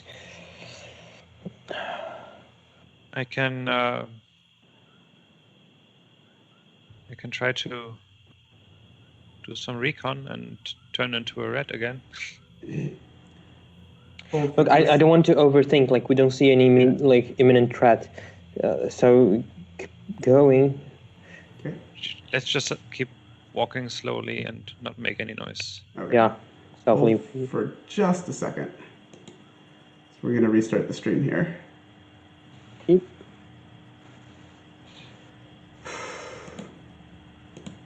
Maybe it's really the Sunday. Yeah, maybe it's just Sunday. Anywho, so we're back. Apologies for that. So we're crossing this bridge. Zane thinks he may have heard some movement just on the other side of this gate. It's hard to see anywhere past that initial 5 feet where the gate window is. Right here. But you think you heard something there. How are you approaching this? I just keep going stealthily. Okay. Still you taking the lead, Bellinor? Okay. Okay. Hold on, I think the stream is not. Oh, God. Yeah. So OBS just disconnected on its own again. It's what it did in that first half hour. I'm not entirely sure what's going on with that. It's now saying it's reconnected. We're almost to a stopping point anyways, so just Yep, heads we're up back. on that. It works. Well, No. it won't in a second. Okay, so in theory, we're streaming again now. Yay, technology! Woohoo! We have the same marching order heading into the keep. Bellinor, are you taking the lead? Not the lead, I'm the second. I guess Zane is taking the lead. Okay. Yeah. So Zane, as you... My dog is technically first, but... Okay. So as Notshar walks through the gate, knowing that there's something there and kind of keeping an eye out, you just hear this very low growl coming from Notshar in the back of his throat. Very aware of what's going on around him. And as the four of you start crossing through this gate, you immediately see 3 bullywogs, one on either side of the gate and one further back. And when we come back next week, we will roll for initiative. That is where we're going to stop for today.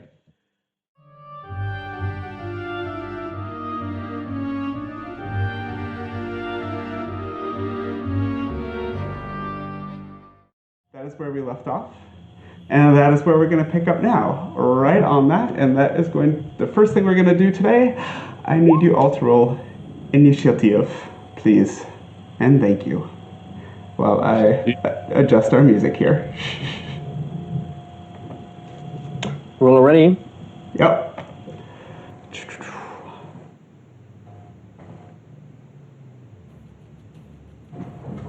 $14 for Bellinor. Lovely. Oh, sorry. We'll do the first one for that. Sure. 14 for Bellinor. 6 for Kumar. 16 for Delano. 14 for Zane. Zane and Bellinor, both of you are +2. Which one of you wants to go first? I think Zane can go first. Zane? Okay. So 14. For me, it's better to be the last. So. Cool. With that, we head over to lovely map of the Frog Castle. And I would like for you to place yourselves Zane, you were first up, I believe. So you'll be coming through the gate. The rest of you set yourselves up behind him, please.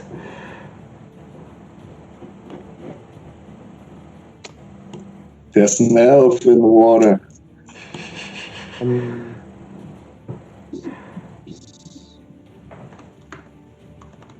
I believe Bellinor was in front of me, if I recall correctly.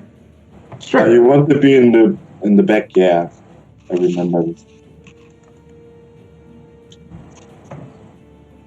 There's something wrong with my token, but Peter, maybe you can control it and we go with that. I can take care of it for this one. And Notshar back there. And I can control him as well for you. Let's see. Cool. Is that where you would like to start? Mm-hmm. Yes. Let's get to it then. First up, Delano. All right. So, I assume I haven't seen any of these bullywogs yet. You're a little too far back. You would have been notified. Zane probably would have said something. At least So you're aware that something is there. I'm probably gonna rush up, and so is the gate here as well on both sides, or how big is sort of this entrance? It is only a 5-foot opening. Okay, understood.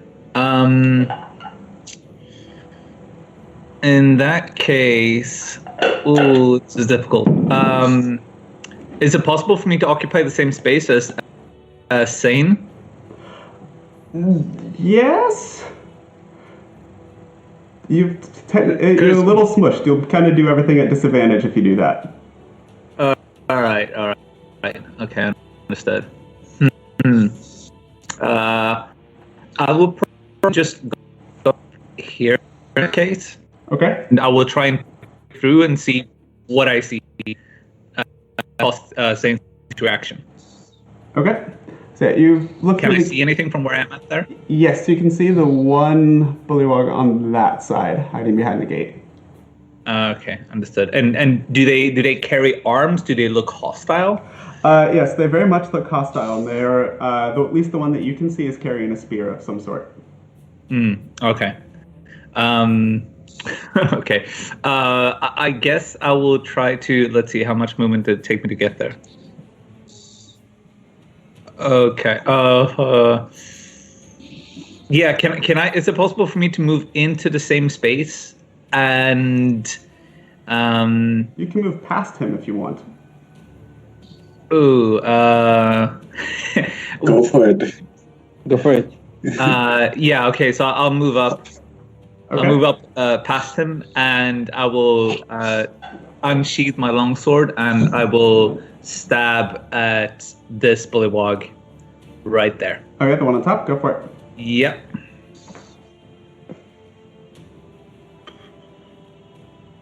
Let's go.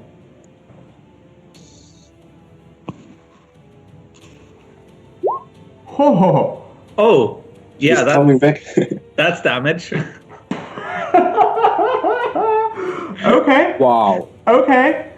So with that, a critical hit right out of the gate. That's one way to start this. So you come through, and they're poised. They're ready for you. They knew you were coming. They didn't know that you were coming. You step through, stepping past this hippie of a genasi, and just raise your longsword and directly into him. And he's, ha! And he's gone. That was fast. And I'll immediately turn around and sort of raise my shield towards the other bullywog on the other side. Okay. Just looking very and staring him down very intensely. Okay. Well, that happened. With that, Zane, your turn. I just make a frostbite at the other one. Okay, that is a Constitution save, if I recall correctly, yes? Yes. Okay. Let's see here. So that is... Sorry. I need to roll for that. Constitution save of Jackal. So yes, it works. So he rolled that 2. Not a lot. But it's also only 1d6. Okay. 1. So after the critical roll, everyone else is just nothing right now. All right. And that's disadvantage on attacks too, I believe, yes? Yes, the next Okay. melee attack, the next weapon attack. Okay. And Nutshar is just kind of pacing behind you. Yeah, I'll walk back here to Okay. make some way. I'll say like, Okay. gentlemen, lady. He does get an attack of opportunity on you as you do that. Sure. But it's at disadvantage. So it would be a... I'm guessing a 7 doesn't hit. Oh. Okay. So he tries to take a stab at you as you go, but the corner of the wall kind of shields you a little bit. He's not able to connect. Okay. Bellinor. Okay, so I run past Natchar and my brother, so I stand here on his side, close Okay. to Yeah, on the other side. On the other side of it? Cool. Yeah. And then I cast Word of Radiance, and which I believe would take only this target close to me. Okay. So you roll Constitution saving throw. Okay, because he's doing real well with those right now.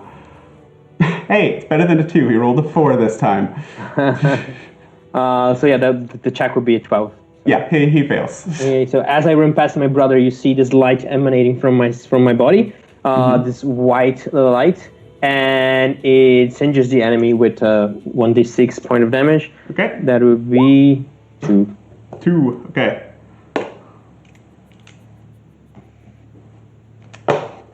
So as you run by, whisper this prayer under your breath, and there's a blinding flash, and you see this kind of sear show up on his upper torso. Good. That brings us to, they finally get to do something. You see the one up top that has a slightly different, looks to have slightly different armor than the rest of them, a little bit more decorated, some feathers and random bones and stuff on it. He just takes a big breath in. And you see the bullywug that's across from you just kind of stand up a little bit straighter and almost seem to grow a little bit bigger in front of you, and his presence just gets a little bit stronger. And as that happens, he is going to take a stab at this weird elf thing that just ran by and apparently whispered at him. He's going to take a stab at you, Bellinor, with his spear. His spear! Come with me. Yeah, that'll be a 23 to hit. I'm assuming will hit, yes? That's clearly a hit. Okay. So that will be 1d8 plus 1. So 1d8 plus 1 damage, so that'll be 5 points of piercing damage as it pierces you with both of his, with the spear thrust with both hands. And as he does that, he turns his head towards the other brother and tries to take a bite at you. 10 plus 3. I'm guessing a 13 does not hit you, Delanour. No, I'm a very crunchy snack. Stupid armor. Then, from around the corner, hidden in shadow, you see one more bullywug just step up. And he has one spear in hand, one spear across his back, and he takes the spear in hand, just reaches back and chucks it at the big tin of person that just cut down one of his buddies in one hit. And that would be rolling dice, rolling dice, rolling dice. Go, computer, go. You can do it. And that'll be a 1. Actually, hold on. Okay.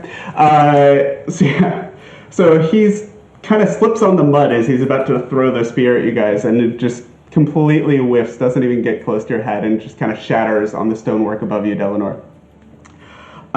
So that's their turn. Kumar, you're up. I realized that there's something happening in front of me, so I'm walking through. Not sure. I'm just like, oh, sorry, dog. Please, sorry. And I look around the corner and I see this guy, this bullywug, and I'm just like, oh shit. And I will look again, and I will. Oh wait. Ah, damn it! Forgot about it. I get disadvantage if I've used Eldritch Plus on this guy, right? Yes, because you're within melee. Yeah, but I also get a disadvantage if I attack this guy? Because I already been... Okay, good.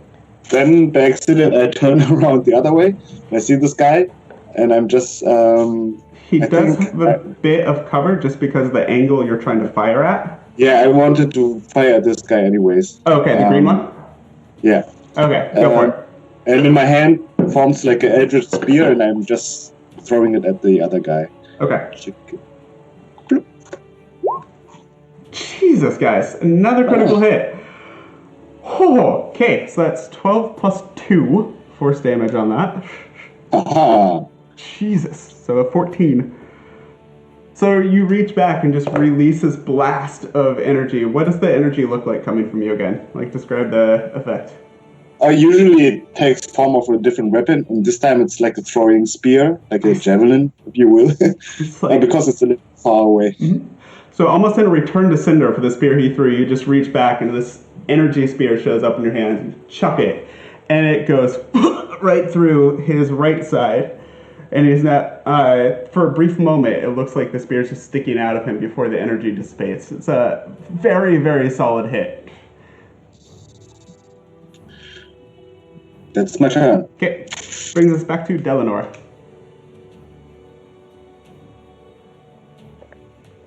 You're muted, buddy. Sorry. Yeah, I just realized. So I just saw the guy in front of me sort of increase in size, correct?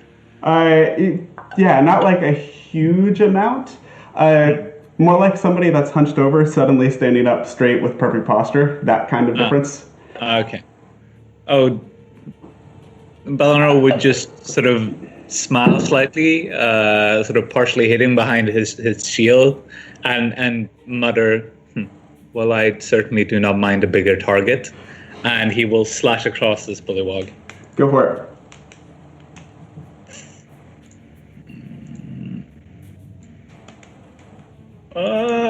There we go. No. Oh, yeah, 6 is not going to hit, unfortunately. Yeah. So, with the spear he has, he just kind of catches the flat of your blade and parries it over to the side. He manages to sidestep it. Okay, anything else?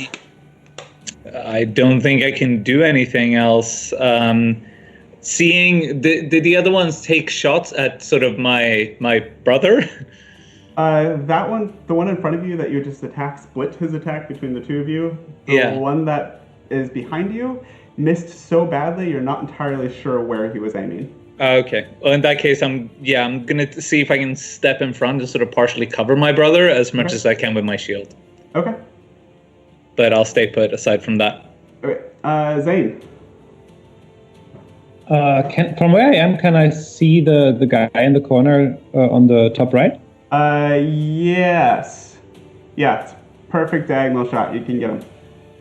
I'll just hurl a flame at him. Okay, go for it. It is a just a regular attack.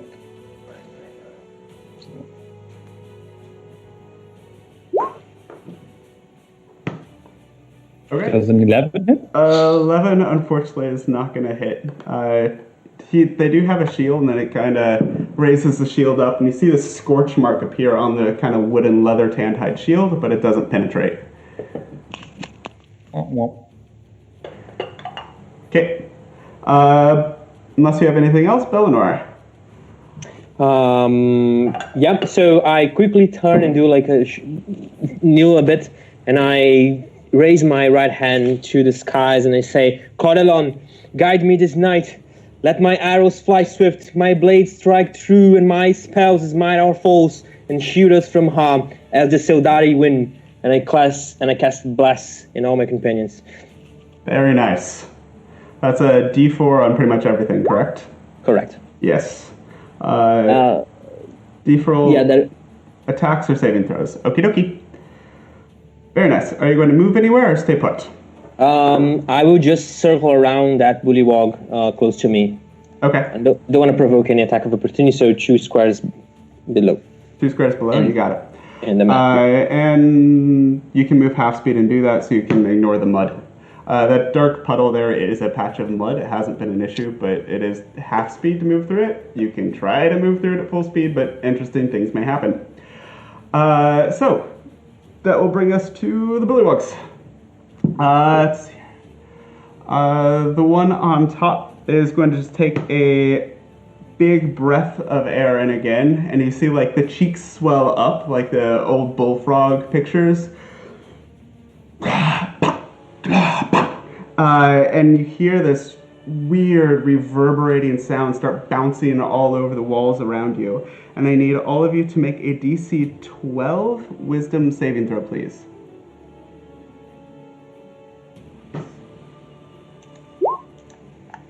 No! You can add a D4 to that, remember. Ooh, so I need a 5, right? Yes.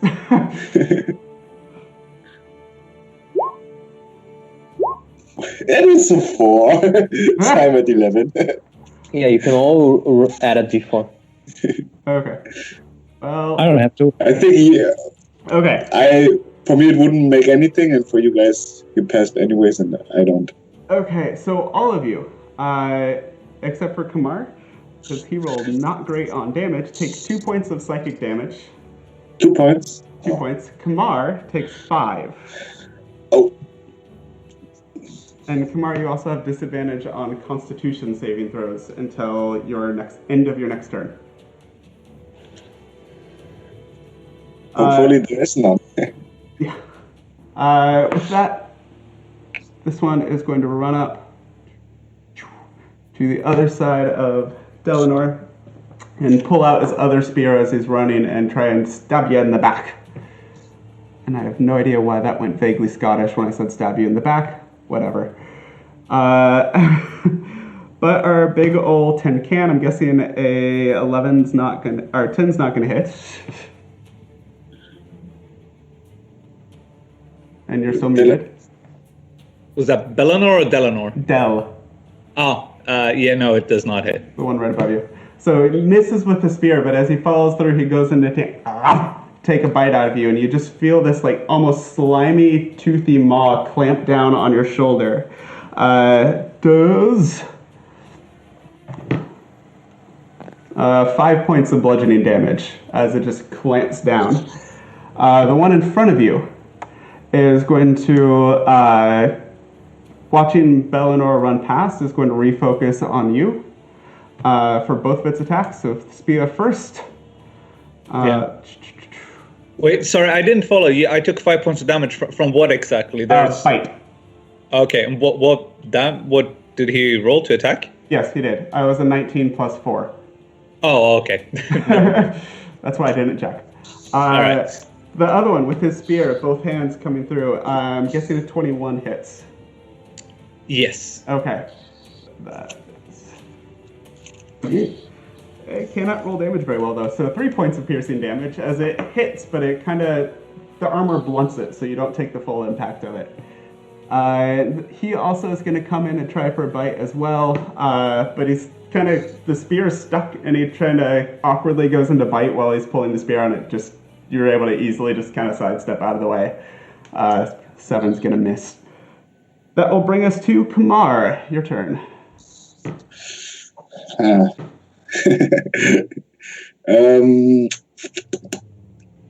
So how much in cover is this frog person here? I'm going to call it half cover, so we'd have +2 AC from where you're trying to hit him. Okay, then I try to shoot another Eldritch Blast at him. Okay. And you have you can add a d4 to that as well. Yay. So it's a 17. A 17 will hit. So that's 13 points of force damage. Oh, you have the little thing that adds your charisma to Eldritch Blast, don't you? Yes. You bastard. Of course you do. So you roll max damage on it too. Lovely. So yeah, as you fire back, you just, that worked, and do the same thing, pull a huge energy spear, this time aiming at the other one. And it's hard to aim with him kind of half hidden in the corner there, but you manage to aim it just right, and it catches him under a little bit of his kind of woven armor that he's wearing. Okay. Jesus. You guys are doing quite well. Darn it. Moving or staying put? I stay put. Cool. That brings us back to Delanor. I'm swinging at the guy in front of me once again. Big shiny tin can of an elf. So the one on the south side, correct? Yeah, exactly. Okay. 12? I added D4. D4. Plus a D4. Mm-hmm. Blast is such a great spell.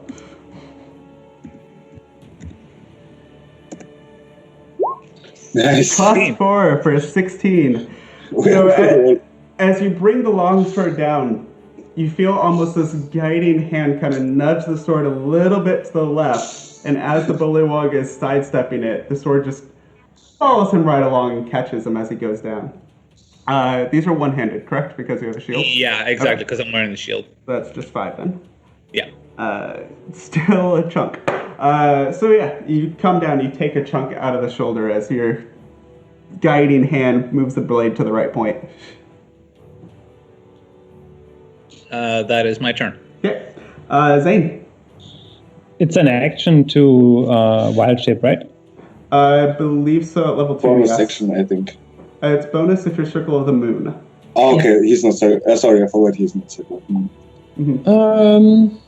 So yes, for you it's I'm an just action. gonna attempt to make that guy behind Belenor a little cooler, Okay. which is Constitution saving throw on you. You got it. And they cannot roll con saving throws worth anything. That's another 1. So go ahead and roll damage for that. They rolled a 2, 3, and a 1 for their con save so far. It's better. It's like they're cold-blooded and they don't do well with cold things. So yeah, you just kind of focus for a second, and frost just starts covering this bullywug. When you see him looking scared at his arms as they kind of don't move correctly as they're slowly starting to freeze in place. He's still up and he's still moving, but he's very visibly shaken and hurt right now. I take another puff of my cigar and I pet the dog a little bit. Okay. Like, you seem to have it under control. Let's stay back for now. Not sure. It's just... Best useless reaction ever. And for my free action, I pet the dog. I'll allow it. Belenor. Okay, so I draw my bow from my back. I draw an arrow and I point towards this bullywug in the far north of the room. And I shoot at him. Okay, go for it. That'll be a 15 to hit. Yeah. Wow. That's So it? oh, right. 10 damage, that whole thing. You guys are rolling great for damage, mostly. So yeah, you hearing this reverberation from him wanting to stop it, you just poof, and aim almost the exact same spot that Kamar hit with his spear, just driving the wound a little bit deeper and a little bit more open. Are you moving anywhere? Bonus action. I'm using my bonus action, and no, that's it. That's my Okay. The bullywug in the north there, kind of getting hit twice like that, looks angrily at you guys. Again, cheeks blew up. And again, it just starts reverberating all around you, this deeper than it should be croak for something this big. And I need you all to make a wisdom saving throw yet again, please.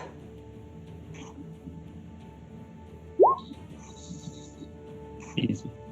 Easy for Zane, 18. And you all have a d4, okay? Yep, you have a d4 that you can add to that. Holy crap, you guys. Yeah, you all, annoyingly, save. It's not DM. Oh shit, the dog too, right? Oh, yes, the dog should as well. He's within range of that as well. Okay. I know, he gets the rabies. I rolled him twice because I forgot last time. Yeah, it's fine.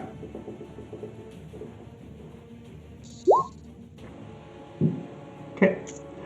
Yep, saves the first one, which was, so that'd be 2, saves the second as well. Not a good boy. So all of you, including Nutshire, just take 3 points of psychic damage as, again, this reverberation starts echoing around you, and things, it's the force of it and the magic laced through it kind of makes everything go blurry for just a second before you're able to shake it off. Nutshire should have taken a total of 5 then between the two. Mm-hmm. Yeah, he's at 10 now. Beautiful. Okay, so that's his turn. Our two here. The one on top is going to again go after Delanor with a spear and a bite. So the spear, 6 to hit. And the bite's a 10 to hit, so you just, not even looking, both of them just kind of ping off your armor. You're completely unconcerned about it. God damn it. The one on the south, kind of seeing Delanor move back and start watching the arrow go by and hitting their guy up north. Looks between the two of you, especially how ineffective he's been with Delanor. Turns to focus on Belanor, and we'll also do spear and bite against you as well. So spear, 12 towards Belanor. Gonna guess is a miss. Yeah, You wave your finger at me. And a 14. Miss. All right. Yeah. So, kind of frustrated with Delanor, turns to the other brother, tries to stab you with the spear, and just sidestep out of the way, and it easily. Again, that elven grace on display in the swamp earlier, just sidestepping, not a problem. Dang it. Kamar.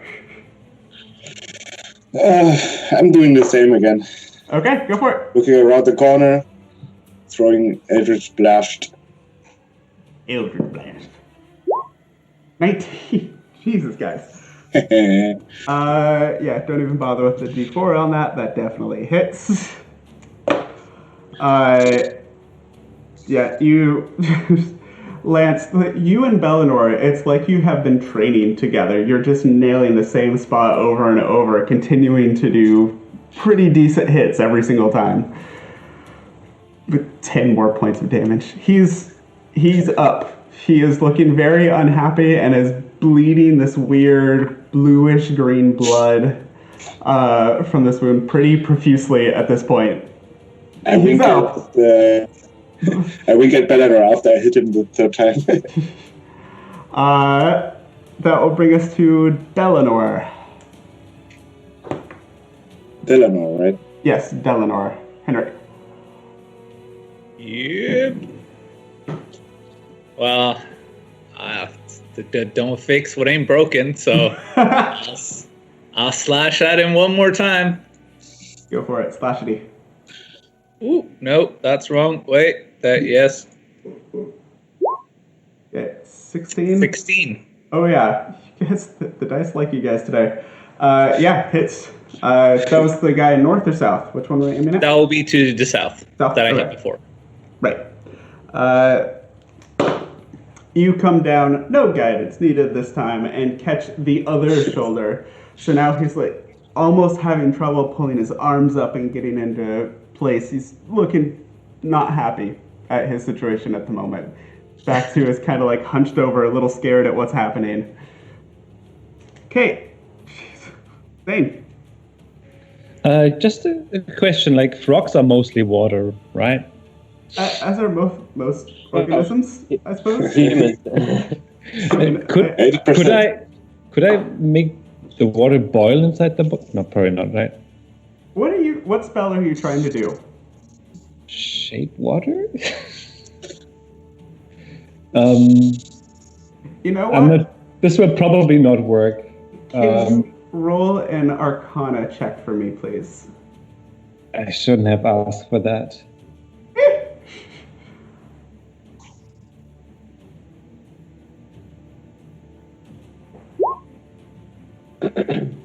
Hold on. Okay, so that's a 7. So you have this idea of like, what if I can do this? And you start trying to focus in on the water that makes up this creature. So you know most creatures have water within them, but your control of the spell isn't fine enough to actually create the effect that you're wanting. Right. Okay, that's your action for the turn. It's a cool idea. I like the idea. What a good use of an action. I continue to pet the dog. Okay. With that, we come to Belanor.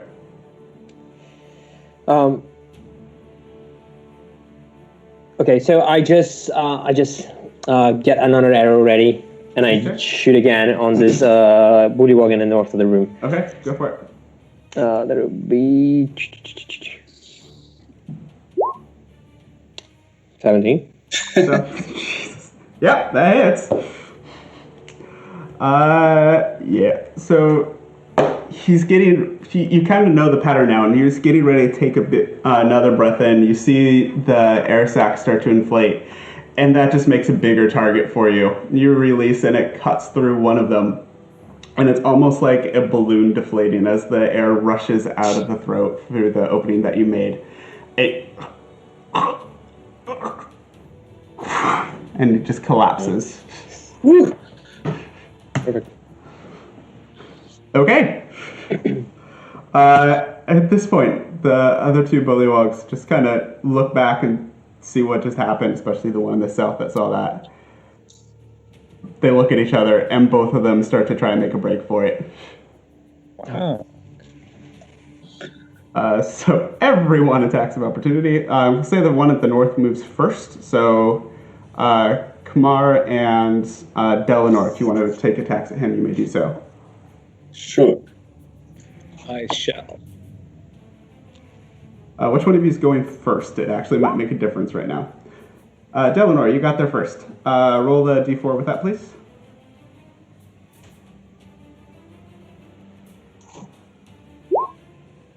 So 14.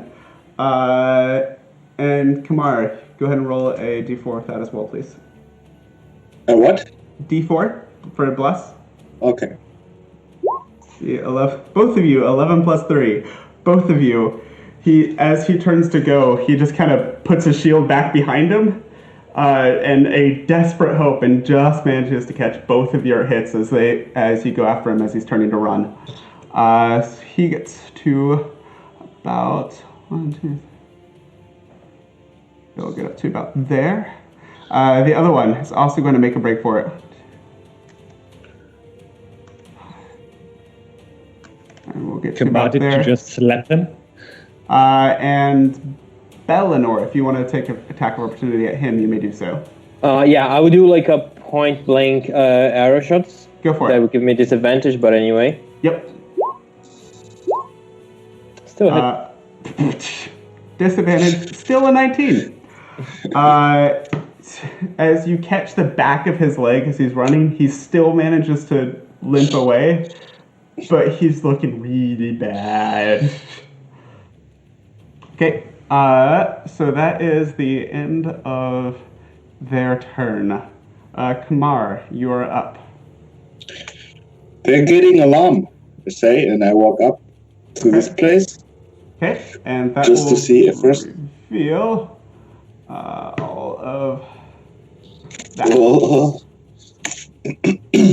And I think I'm going to throw another Eldritch Blast after them. Okay, Again. which one are you going for? This one, because the it's one behind? Okay. Yeah, and it's already it's again a form of a spear. Okay, go for it. Oh wait, that's the wrong one. Yeah, that's unarmed strike. Try it again. Okay, roll a d4. It's a 13. 13. He is hightailing it. Your foot just slips slightly on the edge of that mud pit as you throw the spear, and it goes a little bit off target. Damn it! They're slippery frogs. And I just walk one back. Okay, that brings us to Delanor. Let's see. I will sprint after them. Okay. So 5, 10, 15, 20, 25, 30. I can actually get here. Cool. Can you make a dexterity saving throw for me, please? Ooh. Of course. Because you're trying to move full speed through very slippery mud. You also have D4 on that. Mm-hmm.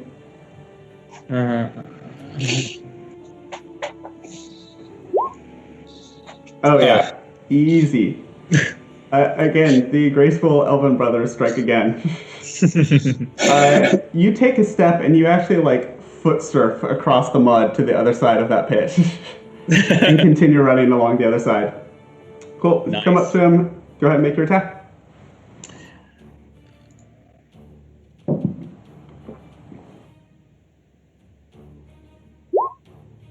Yeah. I think that'll hit. So yeah, you come up, sword drawn, and just shake. You end up with Shishka Bullywog. And it kind of twitches a little on the end of your sword, and then just stops moving. Okay. Nice. I'm done. Okay. And that brings us to Zane. I see what's going on here. I walk inside with Notchar together, as is a lot safer now. And I sit here, if possible. Yes, and we can say you moved around the mud, so you don't have to do the check if you wish. And I see he's upstairs, right? The two Yes. upstairs? Okay. Not so fast, Mr. Frog. Freeze! And make a constitution saving throw. Oh, yay. Hey! They did something well. 17. Okay, I tried. Not half damage or anything? No, cantrip. Okay. So, that is your turn. Bellinor. Okay, so it's possible for me to walk on the edge of the pool here? Of this pond? Yeah, you can go around the other side. Okay, so I walk in and I stand here on the corner.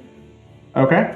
Yeah, so I get an arrow ready and I just scream to my brother, Neil! And then I shoot another arrow on this bullywug here. Okay, go for it.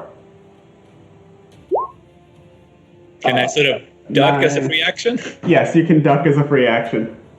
So if that had been a critical miss, I might have had that roll. Yeah. But no, unfortunately, 9 won't do it. Yep. Okay, so that brings us to the bullywog's turn. He kind of looks frantically behind him. Will turn at Delano and just kind of in desperation chuck his spear at you. Not even getting closer, but just throwing it at you. 4, and that's critical miss, which would then sail over your head at Bellinor, which would still miss. So a 1 and a 3.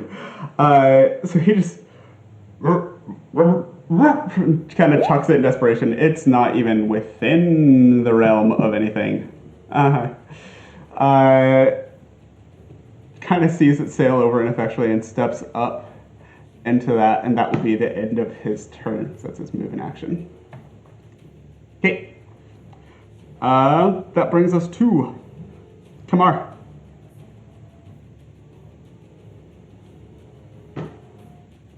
You're muted, by the way, buddy. Putting off Henrik.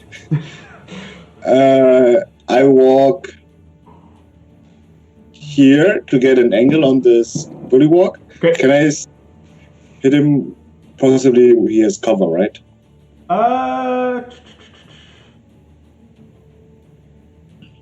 Yeah. With the angle and being upstairs a little bit, only like +2 AC. So you can go for it if you wish. Yeah, I go for it.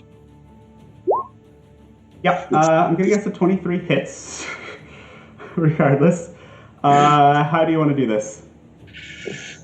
It's too far away, so I have to make. Oh wait, this is a really complicated angle. So I'm just not the average spare, and I'm forming like a average boomerang, throw it, and it gets an angle to like a curve towards his head. It just hits him in the back of his head.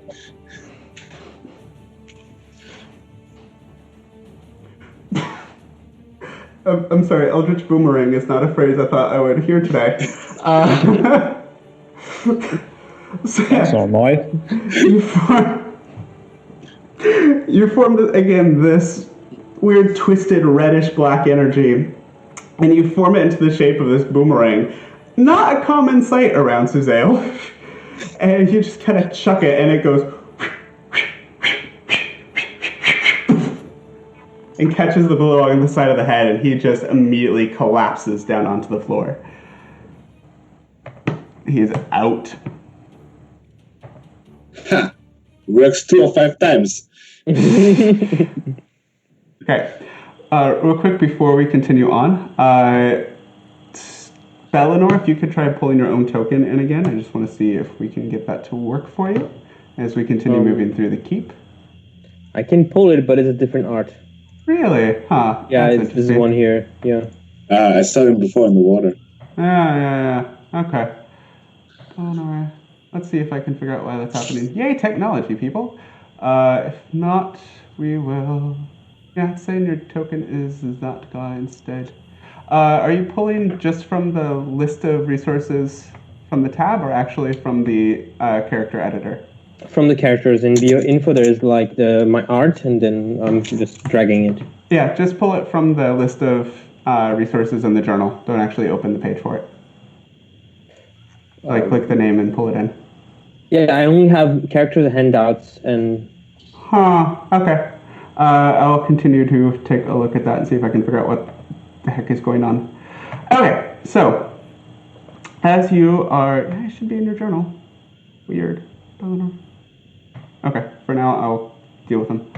Or you can move them like that for the moment. So, quiet descends again. As the last of these bullywogs collapses down.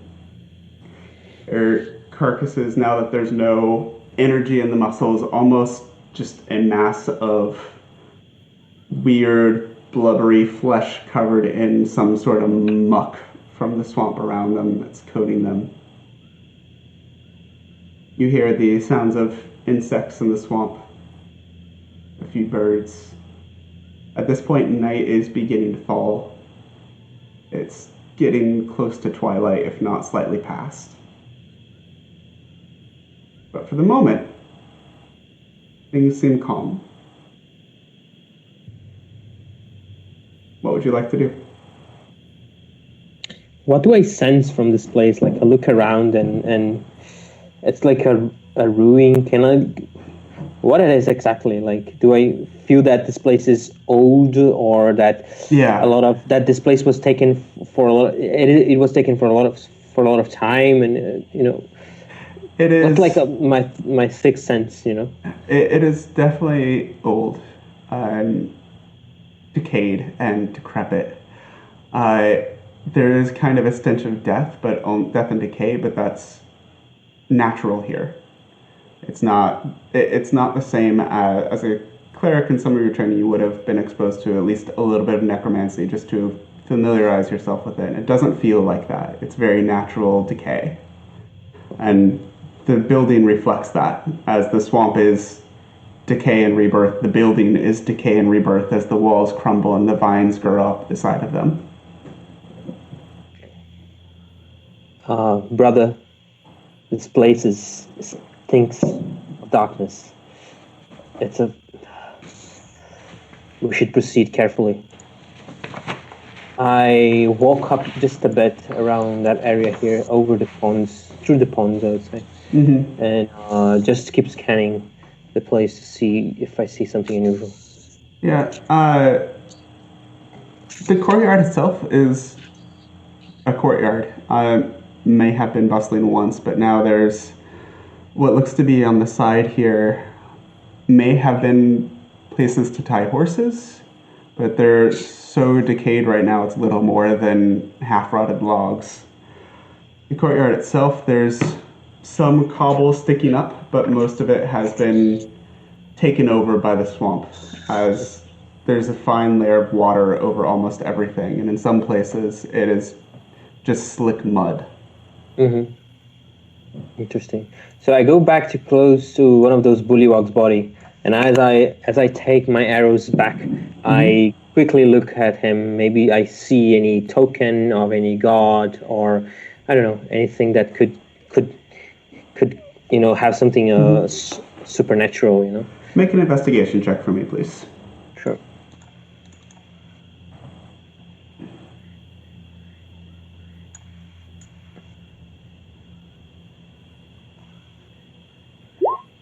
So 12.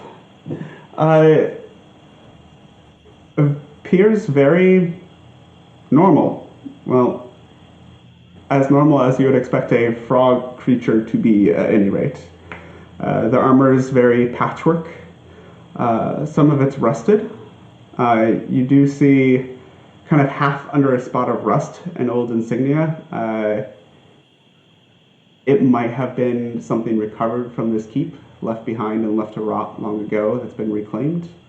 The rest of the armor and equipment looks roughly the same, things that have been scavenged, not created by the bullywogs themselves. But there's no religious symbol or anything similar that you recognize. I see. Okay, I just keep pulling the arrows back and putting it back on my quiver. I would like to just look around the place where we're in. What does it look like? It looks like I'm standing by some kind of stairs or entrance here. What's sort of the surroundings? There's a old decrepit door to the east of the wall. You gather, though, just because of the wall it's placed in, it probably leads back to the outside, just another entrance. Up the steps, you do see a double door that leads to the inside, you presume.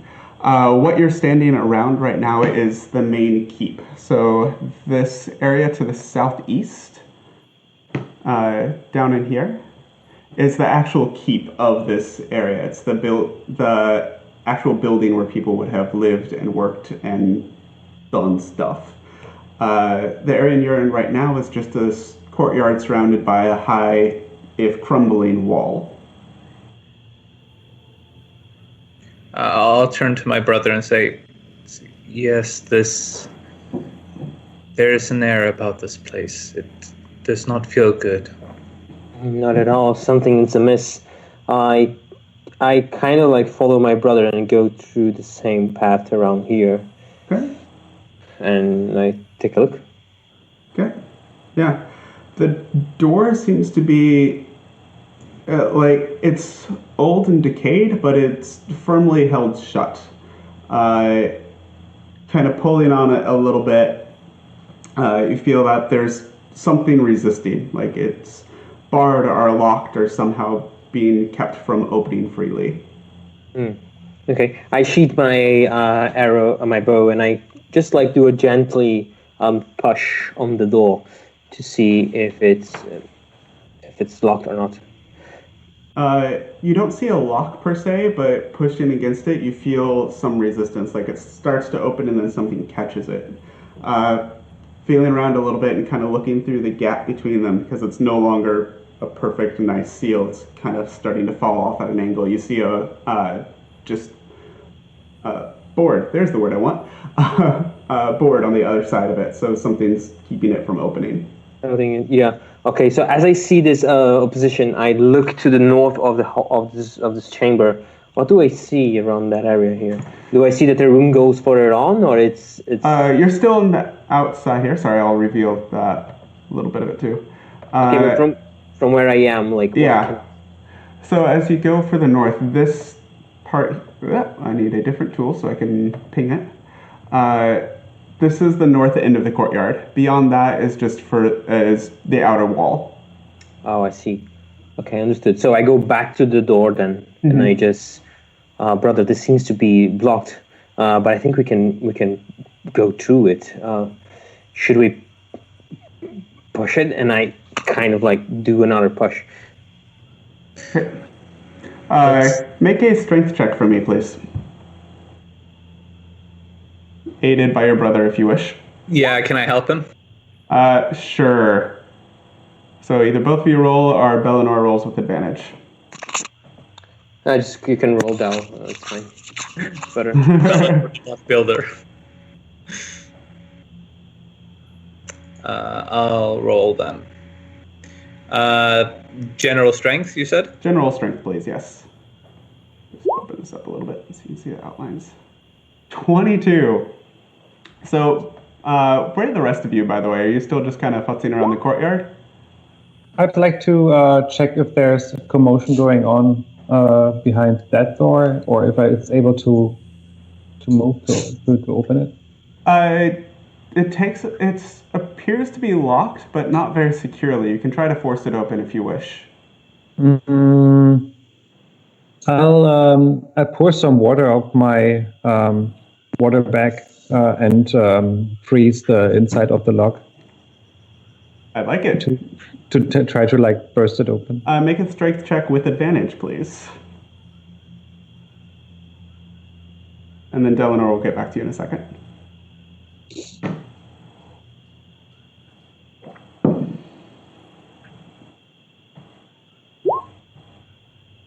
Nat 20? 2 nat 20s in a row on strength. Should have been a check, but it's the same thing essentially. That's okay. So, yeah, you push it, and as you've made the lock brittle, you're not the strongest dude in the world, but you have more than enough strength to just shoulder into it, and the lock shatters and the door swings open.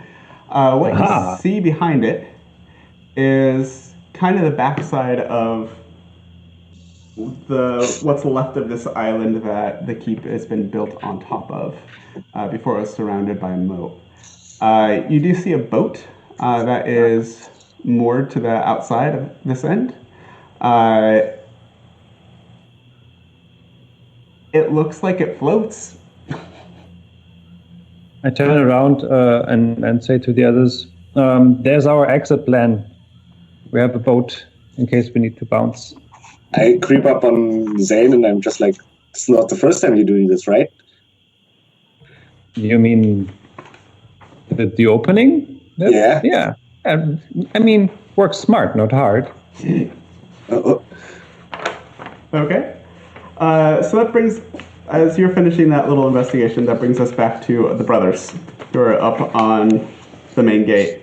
And first, Delanor tries, kind of shoves his shoulder against it, and there's barely a motion by the door. Just then Delanor steps up, boom, and almost falls flat on his face on the other side of the door because he goes through it with so much force, but kind of catches and rights himself. So the door is now not only open, but one of the sides is open, one of the sides is off of its top hinge and is kind of open and hanging at an angle now as Delanor crashes his way through. I look at Zane and I'm saying, I think you have a soul brother here. He thinks the same as you. Okay. So that opens up this area here. So you see, as you come in, you see this entry area that looks like it's a foyer entryway of some point. The rot is not as bad in here. The floors themselves, because it's raised up, they haven't succumbed to the mud and the murk yet. You see tracks moving through. They gather probably the bullywogs. But that's mud that's been trekked in. It hasn't seeped up from the floor yet. The humidity still has gotten to what's in here, though. You see up on the walls the remains of what may have once been beautiful tapestries, but are now just threadbare bits of, not even cloth, just little bits of thread that are left. Their color hidden behind murk and dust and whatever grunge has gathered over the years. You see along the walls to your left, right, and across from you, glass cases covered in dust. If you wipe some of it away, you see just almost piles of rust, as whatever was once inside of them has succumbed to the ever-pervasive humidity of this swamp.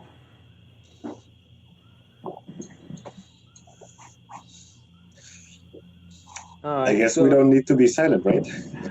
After that entry. I'm not sure, my friend. I keep going further and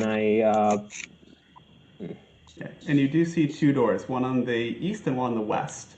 The one on the west, so the one here, oops, sorry, wrong button. That's the tool I want. The one here It's still in fairly good condition. It looks firmly closed. Like you can see the bits of rot in it, chunks of wood that have not fallen out, but just opened up as moisture has seeped in between the grains.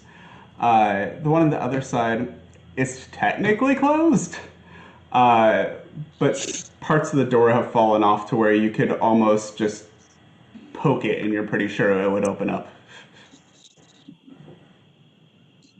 See. Can I try to listen if something's moving or something? Sure, make a perception check for me, please. I'll walk up to the other door meanwhile and not go through it, but just, be on guard if it's kind of possible to peer through it. Okay. So, Kumar, perception, what are you listening for exactly, and where are you? I'm just stepping into the hallway, and I'm trying to hear if somebody, like for instance, between this half-open door, somebody's trying to sneak away or something like this. You don't hear anything from the east. From the west, you do hear what you think is bits of movement. Something is making noise there, but through the stone walls and through the door, as decrepit as it is, it's hard to make out specifics. But there's definitely something behind that door. I will put my hand on Delano's shoulder, and I will point to the door. And I will make a frog face. What? Delano would just shrugs his shoulder and look strangely back towards me. Okay. At some point, I'm just like, there's somebody, dumbass. What point? Are you pointing towards the other door? Yeah. I heard this. Okay, understood. Yeah, okay. I'll just nod and just move over in that direction. Okay.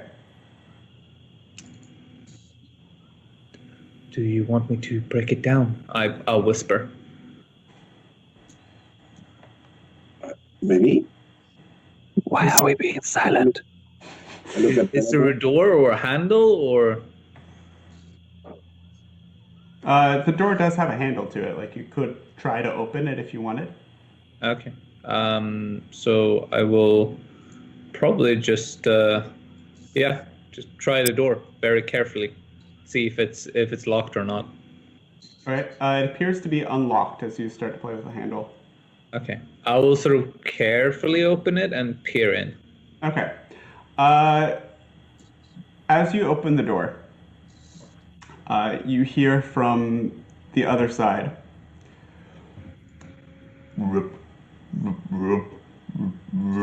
As you're hearing this, it actually starts to form what sounds like words. Like suddenly the rivets become something that you can understand. And as it echoes through the now open door, all four of you start to catch that ribbit sound start to shift slightly. King Glubrogalog greets you. What do you want? As you open the door and see directly in front of you a bullywog slightly larger than the ones that you have just seen, sitting atop a giant frog. This one has darker gray skin to it, almost more like a toad than a frog, with a kind of pointed crown on it, making kind of an M shape at the front.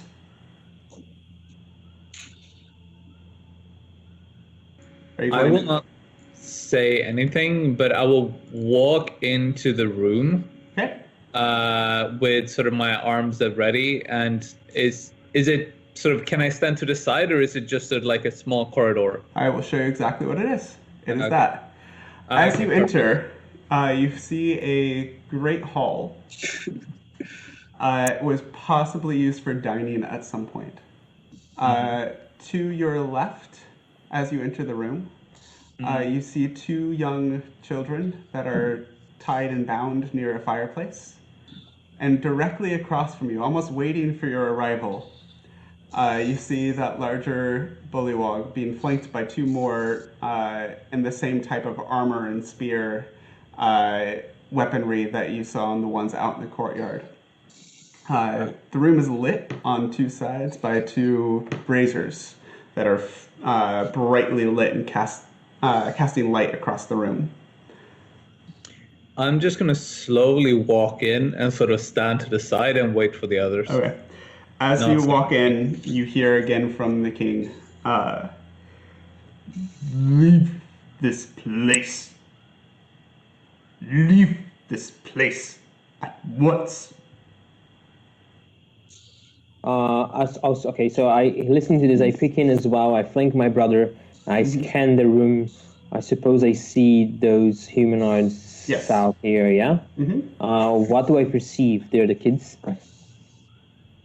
Yes, they look like two humanoid children, matching the description that you heard earlier in the day. Come here. Right. Okay, I get an arrow ready and I go, release the kids. Kids, Mir, leave now. And as he's saying that, he raises up his own spear, and the two bullywogs on either side do exactly the same. Oh boy. As you are raising your arrow threateningly, they're responding in kind. Okay, so I I put my arrow back, not on the quiver, but I kind of disarm the bow. Okay. You know? Kind of just dropping the point of it down. We came here for the kids. Kids belong to King. You leave. For what reason do the kids belong to the king? Because as far as I know, they belong to their family. I'm just over his shoulder. It's like,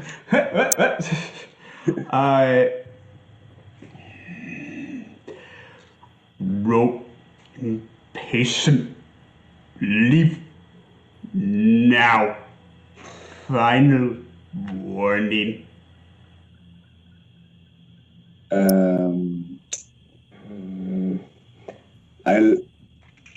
I'm getting my arrow ready. I want to do the same, actually. I like it.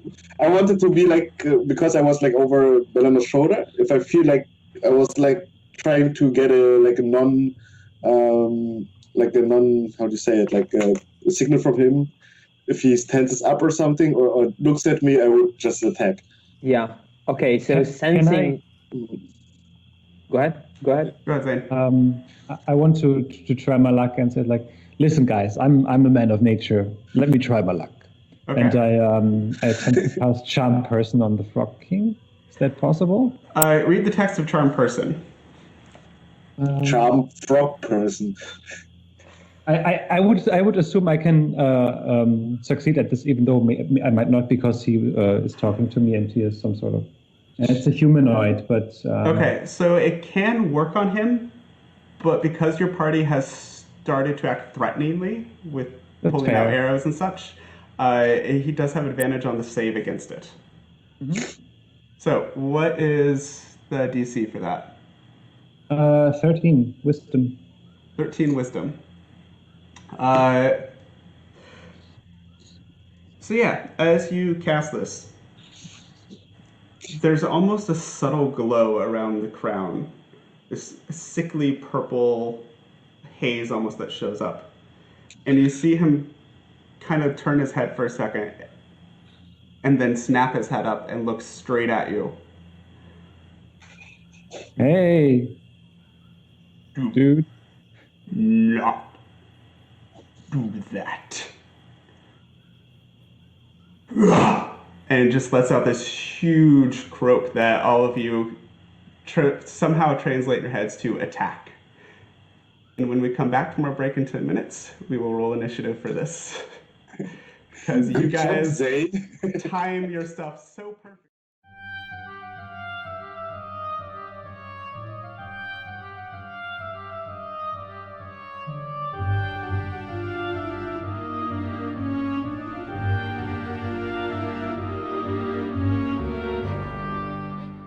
other, and we need you all to roll initiative, please, and thank you.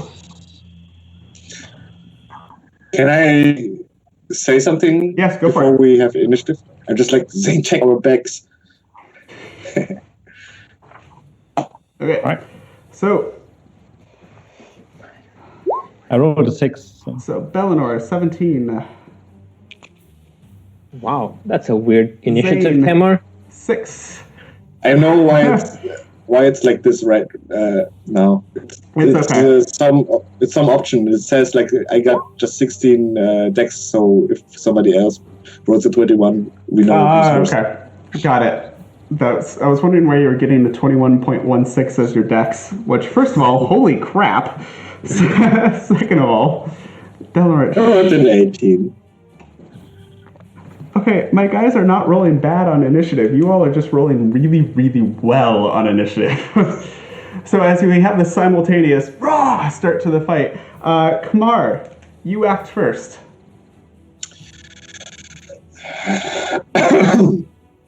I think I'm going to use... we are rolling so well. Do I need Witch Bolt? I think my luck is running out, so I'm going to use Witch Bolt on the Frog King. Okay.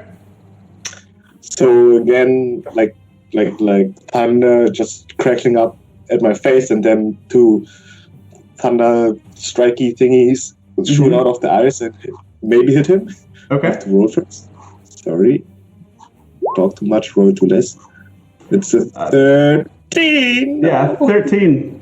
So you're back, and you feel this crackling energy from your eyes as you launch it at the Frog King, and it slides out of the way as the bolt cracks the stone behind him and showers the frogs with fun but harmless pebbles and dust falling around them. Okay, then I will... there's just a door behind us, Yes. and a door in the south, right? There's a door to the east and west. To the south here is just an old case of, at this point, rusted stuff. Okay. I think I'm staying put then for now. Okay. That will bring us to... There, you can see more clearly. That's just the door. Delinor. Bell or Del? Del. D. You chose the names. Yes. I thought the same, right? So great. Right. Well, Delinor will start off by casting Blade Ward on himself. Okay. And then he will rush up towards the... let's see if I can move myself. Okay. Right up to these frogs right here. Okay. But yeah, casting Blade Ward is my action, so... Okay. So you come up there. That will bring us to Bell with a B. Bellinor. Okay, so as I see my brother rush in front of me, I just kind of like evocate this divine magic from within, and I just say to him, "Brother, may you see Evermeet." And I cast Shoot of Fate on him, and I go to the north side of the room, draw an arrow, and I shoot on this one here. Okay, go for it. The Shoot of Fate is a bonus action, so... Yep. Give me a minute. Oh, sorry, wrong thing. Okay. Now it's the right one. Yep. Oh, miss.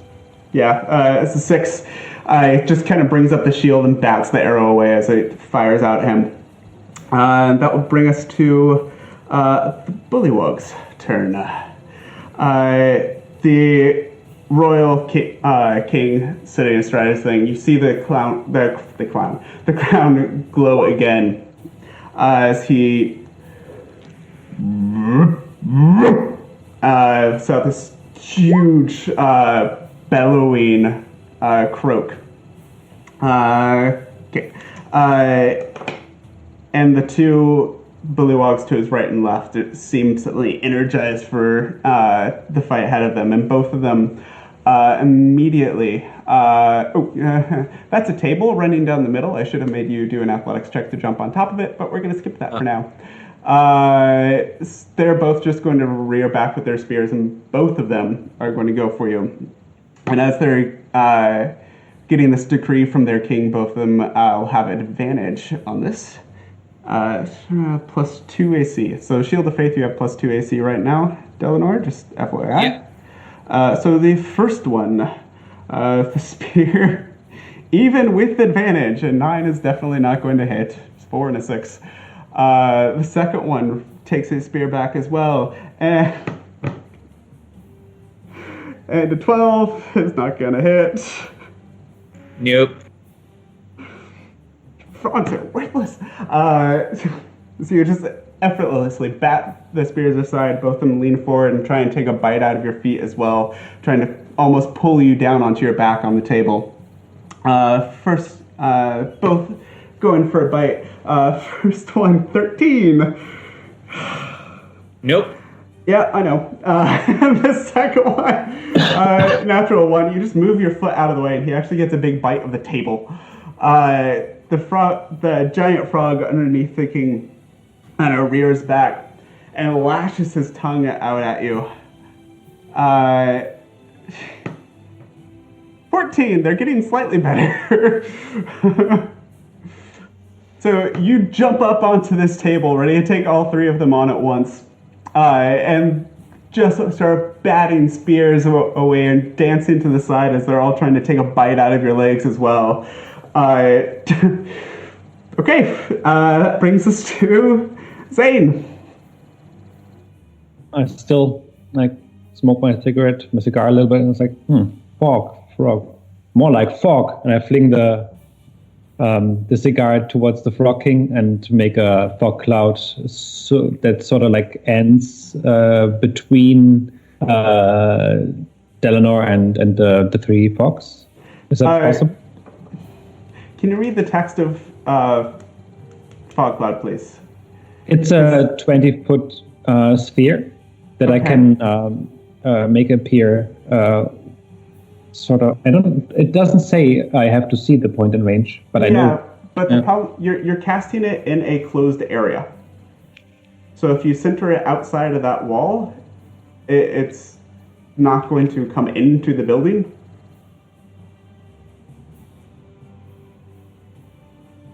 Yeah. Oh well. So you would know that, though. It's your spell. You would know that you can't control it that finely. Yeah. Can I obscure an area that would... I need to ping this somehow. How do I ping it? As long as you have the arrow thing that says select move and just click somewhere and hold. I would like to obscure... When I center it here, it doesn't work. Okay. You can tell me what square you're centering on, like the Frog King himself or one of the other... I want to basically cover the kids and the 3 frogs and part of Delanor. Okay, so you would basically... But not Belanor. Okay, so you'd be obscuring basically the southern half, kind of in an angle.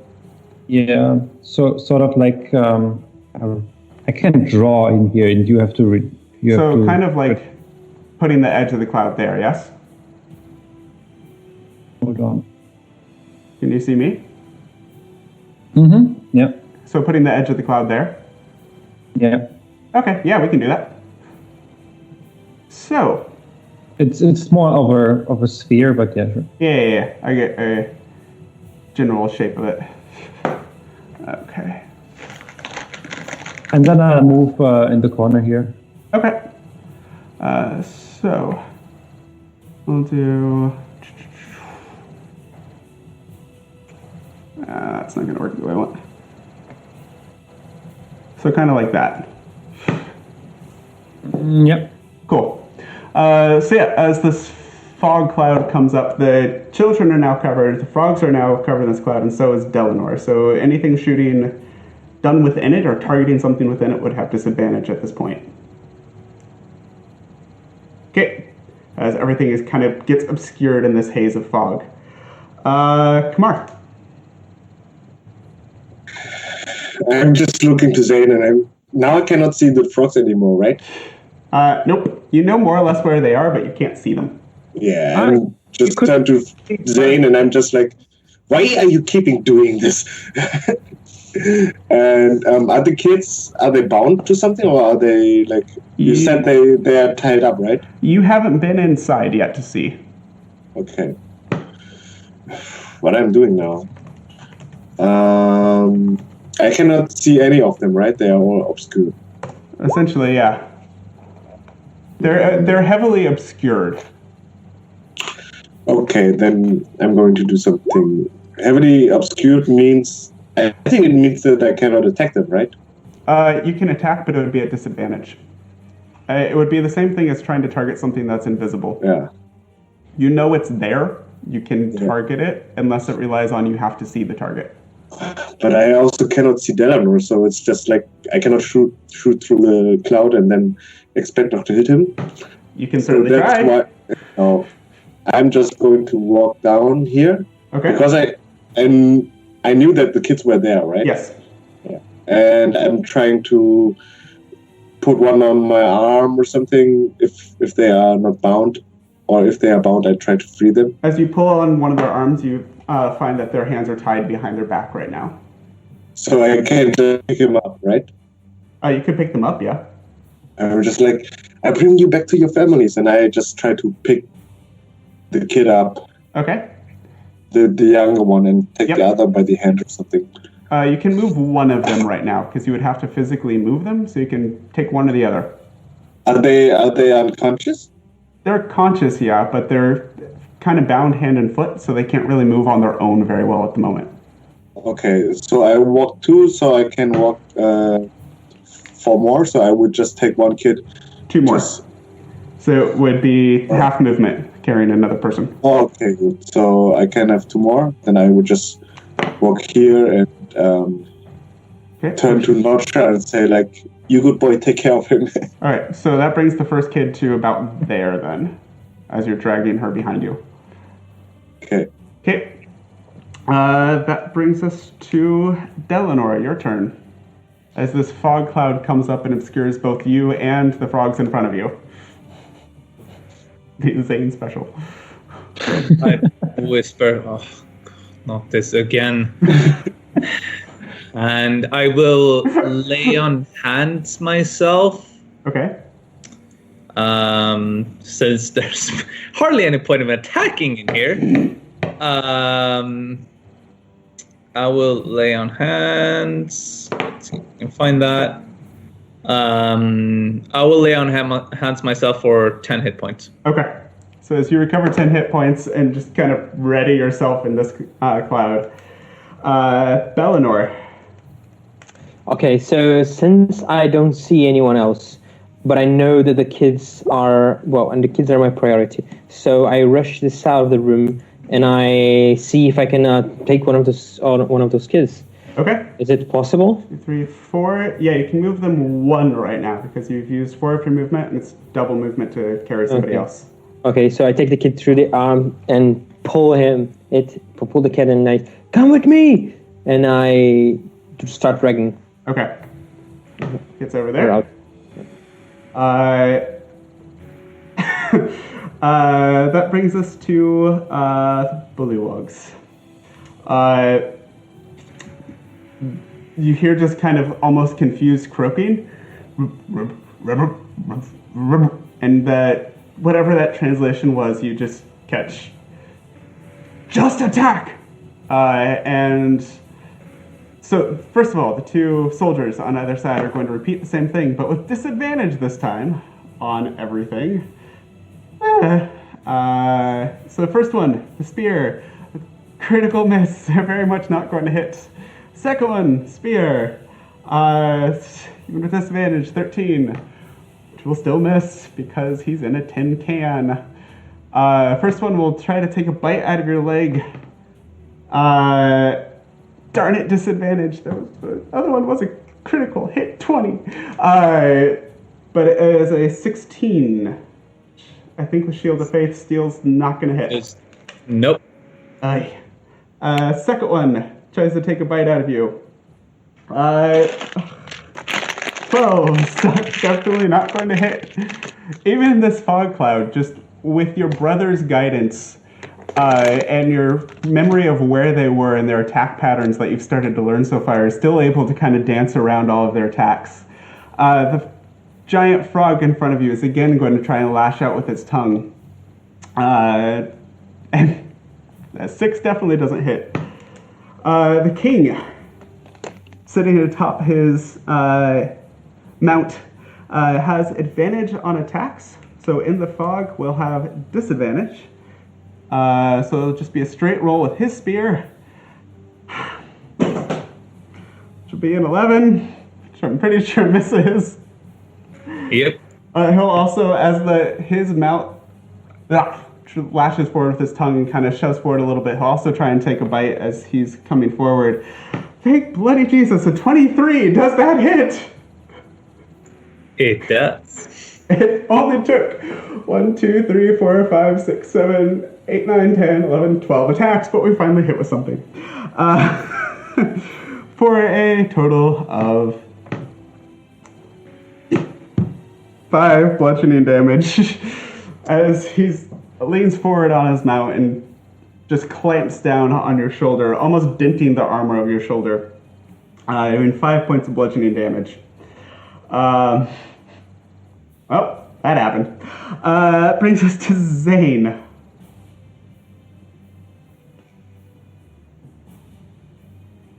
Zane, Patrick. How big are the kids? They're children. So 10 they're or 12, 9. right? They're 9 or 10. Yeah, I think is what I said.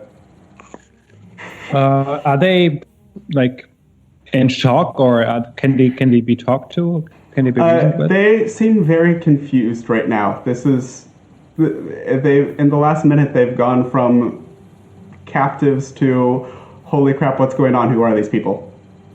Okay.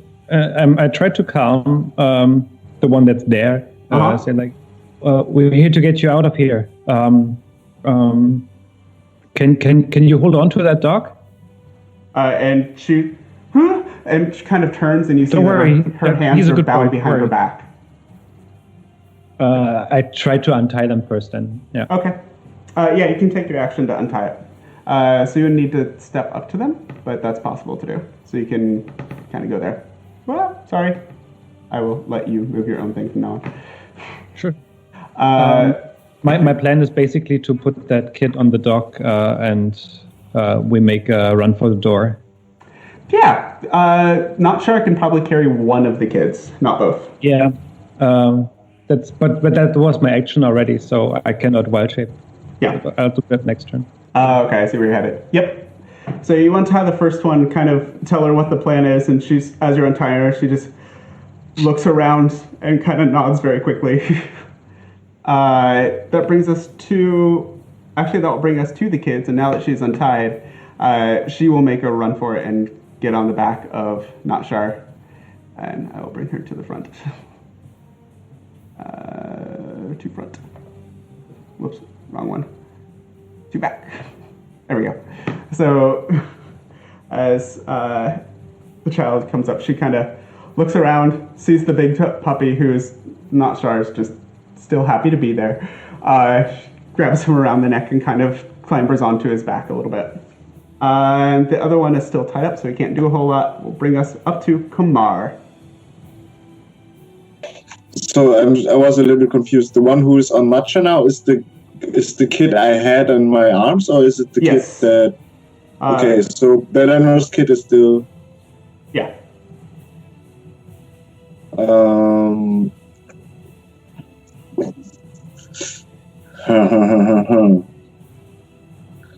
I probably would say, Bell and Dell, let's get out of here, and I will just like try to take Notcha with me, just get 2 squares back. Like, okay. Can I just grab his like collar or something? Or just like, come on, dog. Yeah. And he's amiable enough and knows you well enough. He'd probably do that. Maybe a quick look up to Zane just to make sure, is this okay? But yeah, then he would go up with you. And I will ready an Eldritch Blast, so if something frog-like will come out of the door, I will shoot it with the Eldritch Blast. Okay, so that's... So the Eldritch Whip is just like already extracting and waiting for some frog meat. So you ready an Eldritch Blast as you help the kid out the door and output not sure back. Sorry about that. And then that brings us to Delanor. So, shit. So I did say that we extract, right? If I disengage, does that mean that their attacks of opportunity are at disadvantage? Disengage means you do not take attacks of opportunity. Sorry, if I step out of their melee range. Yes. They're at disadvantage, correct? Yes. Okay. Yeah, I'm probably just going to do that. I'm going to take one step back. Okay. And all four of them, at disadvantage. Yeah. So first one, so we'll go top to bottom. So the one on top at disadvantage is a 15, which I'm pretty sure still misses. The giant frog mount is a 9, very much misses. The Frog King's attacks at advantage, so it's at just a straight roll for him. It'll be a 20 to hit. Misses. What is your AC? I have 19 base AC, and then with the Shield of Faith is 21. I don't like any of you, just FYI. Now his true face comes out again. And then 20 more bullywogs come from the ceiling. No. And then the last soldier, 10, not even remotely close. You have this moment where through the fog you see the almost silvery spear of the Frog King just appear out of the fog, and it looks like it's coming straight for your eyes, and then there's just a blur of magic that you've come to recognize as your brother's doing, and it just glances off just a bare inch from your face. Yeah. So when I'm out of the fog cloud, I'm going to take out one of my javelins, and I'm going to throw it at the mount that the king is riding on. Go for it. So that'll be at disadvantage. Let's roll twice. 23 at disadvantage. Yeah, I rolled twice. I rolled a 19 and a 20. Well, I think, Peter, you should give him the critical disadvantage. That's great that was a disadvantage. That's wonderful. That's great. It's great that you roll a 19 with disadvantage. Yes, it very much hits. 23 at disadvantage. I love you all. I don't like any of you. Yeah, that definitely hits. You don't see it, but you hear this it connects with something. Yeah. And as I'm sort of standing there, I'm trying to make space so people can still pass behind me, sort of out through the door. Okay. Brother, get the children out. We do. That's my turn. Okay. Bellinor, speaking of the Okay, brother. so I keep dragging the kid. So I just walk those 5 feet away. I go here, and then I just push the kid behind me, like here. Okay. I take a glance at my brother. How beat up he looks like. Bellinor, how beat up do you look? He's taken some hits, but he's still okay. So I would legitimately ask, brother, are you fine? I am fine. Get them out. Hold them at the door. And then I just keep going with the kid. I still have my action. So as I'm moving, I just shoot an arrow on this one here on top. Okay, go for it. That's Legolas. Disadvantage. Shot, that doesn't matter. No, Yeah. like you miss anyway. 10. That's how disadvantage is supposed to work. So you shoot into the fog cloud. You're not sure if you hit, but you hear the sound of the arrowhead hitting stone.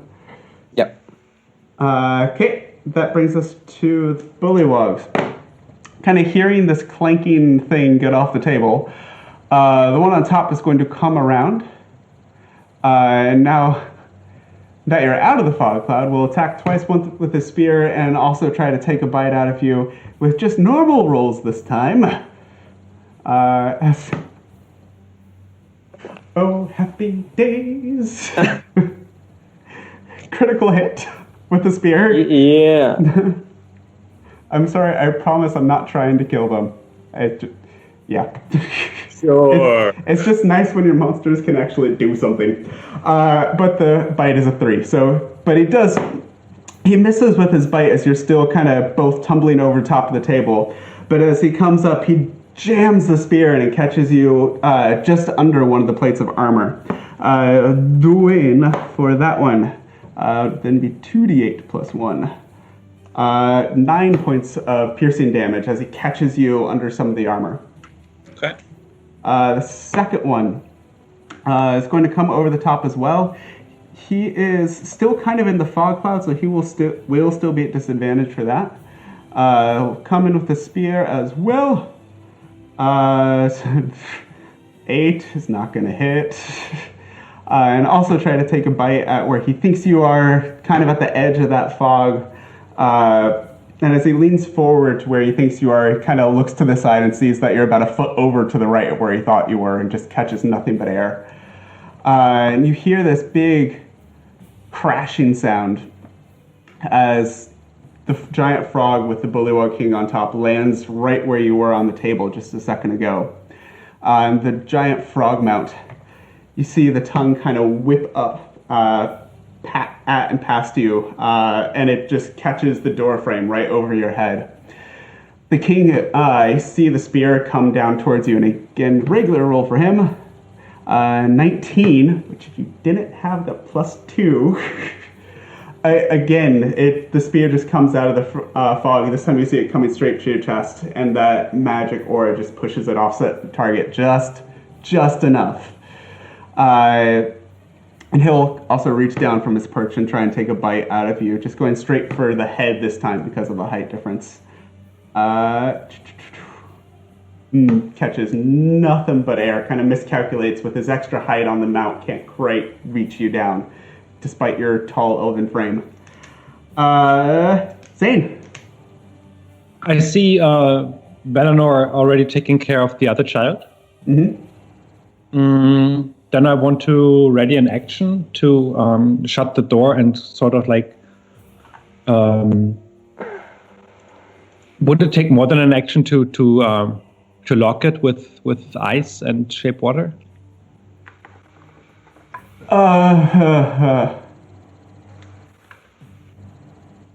Yeah, that's kind of two separate things. And it's kind of a crowded area. I just ready my action to slam the door shut as soon as Eleanor is outside. Okay, yeah, you can do that. So you're ready to shut the door as soon as Delanor makes his way through. That will bring us to the kids. The girl and Notshar are just going to continue their way down the stairs and out. The other one is still tied, and it's just kind of looking up at these strange elves and half-elves and blue thing. He's never seen a blue thing before that have apparently come to rescue him. Giant smurf. Hey.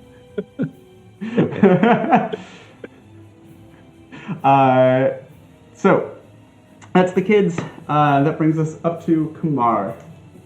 He's not in the chat at the moment. Who's is out for the second. Might be having some connectivity issues there. So he will continue what he is doing. He's going to continue saying guard at the door and ready an Eldritch Blast. So continuing his original plan. Okay. That will bring us to Delanor then. Henrik. Ooh. Right. What to do? I will probably... Delnor will start off by yelling out, I could do with a little bit of help now, brother. And yeah, I literally can't move because I will get slashed down. I'm just gonna... Shit. That's a good thing to do right now. Thanks. I'm probably just gonna... Yeah, I'm gonna take the dodge action. Okay.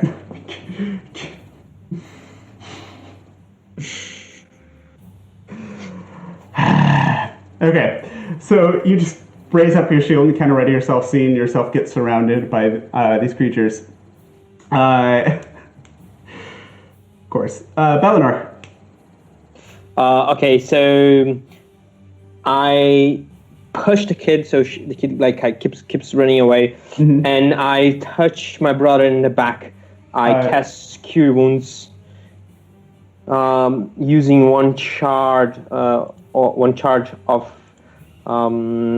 my what's the ring of the Gift of Nautilus. That will be I'm casting now. Okay. Let's see.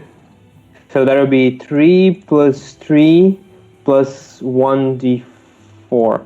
Is that right? Yes. So 7? No, more. So 3 for the base healing spell, 3 Disciple of Life plus a d4 from the ring. 6 plus 1, 7. Okay, so yeah, 7.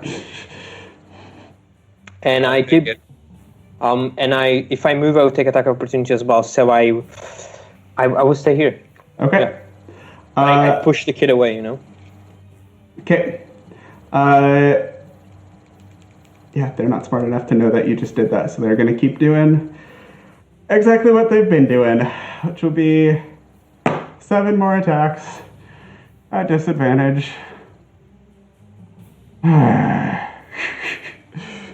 Spear number 1. It's a 5. That will totally just bat it away with their shield. Spear number 2. As a 9 or 7, slightly better, but still not even close. If you're typing, please mute your mic. Bite from the first soldier. A 22 with disadvantage. Rolled 2 19s. That hit. So it's just the soldier though. Comes in for a bite, which is just 1d4 + 1. Still 5 points of bludgeoning damage as the bullywog to the north, even as you're kind of dodging and batting everything away, it just manages to catch your arm in its mouth just for a second as you're swinging through with the shield, doing 5 points of bludgeoning damage. The second frog soldier does the exact opposite and critical misses.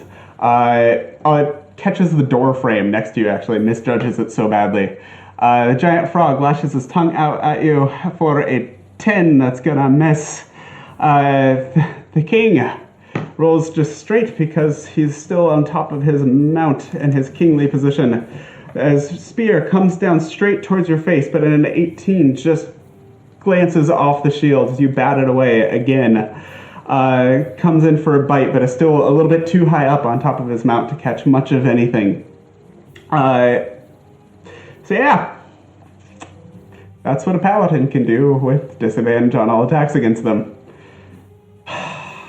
Anyways, they're getting more and more frustrated as they're going through this, not seeing a better target, but still not being able to find purchase against this tall metal elf that has appeared in their presence. It's almost as if Bellinor and Delnor are brothers and have done this before. Almost if, weirdly enough. Okay, Zane, that brings us to you.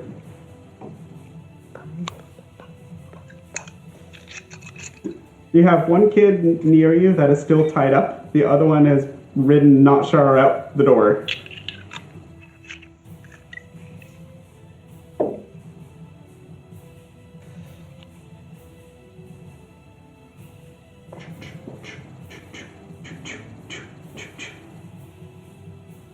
I can't hear you, Patrick.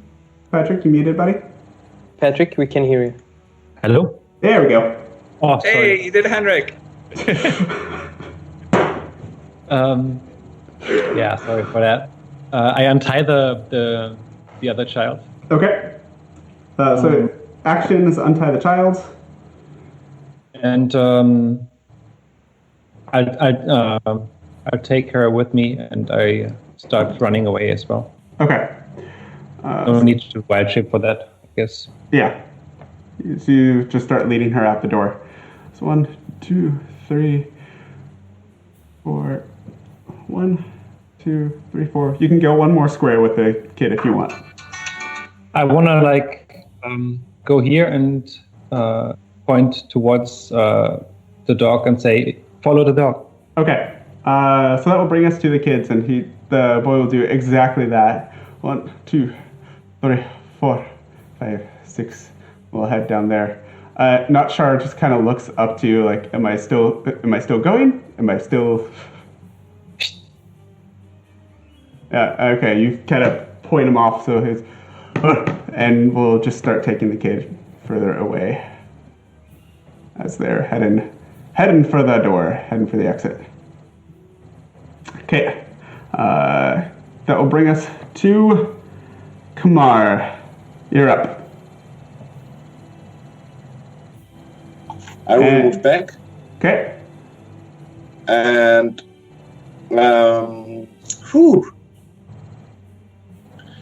and I will take a shot at this guy. Okay, go for it.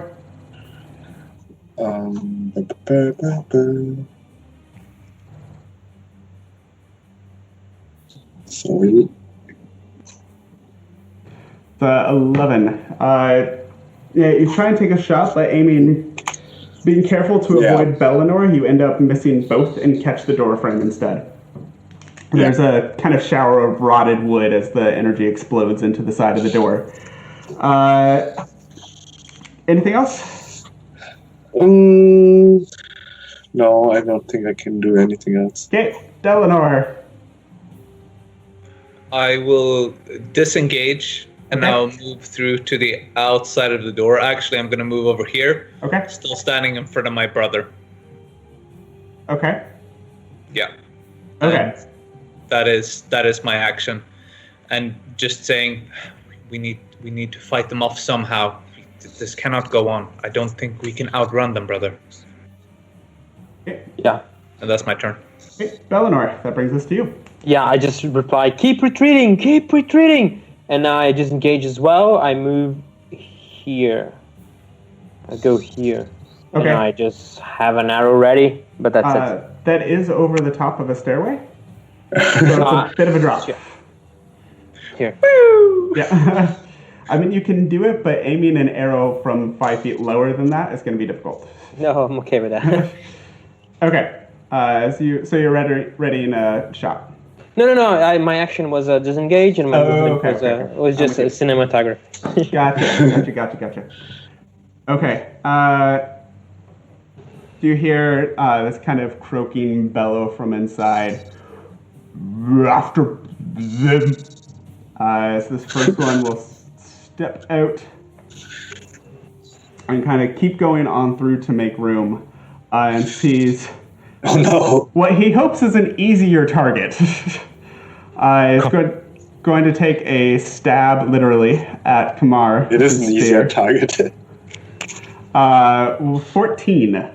No, that's not exactly my armor class. Okay.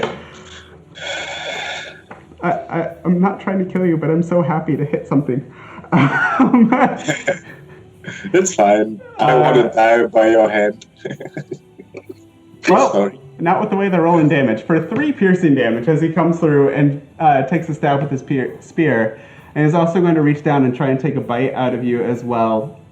13 though, so that will miss. Stabs you with a spear. It kind of just grazes along the side, doesn't do a whole lot of damage.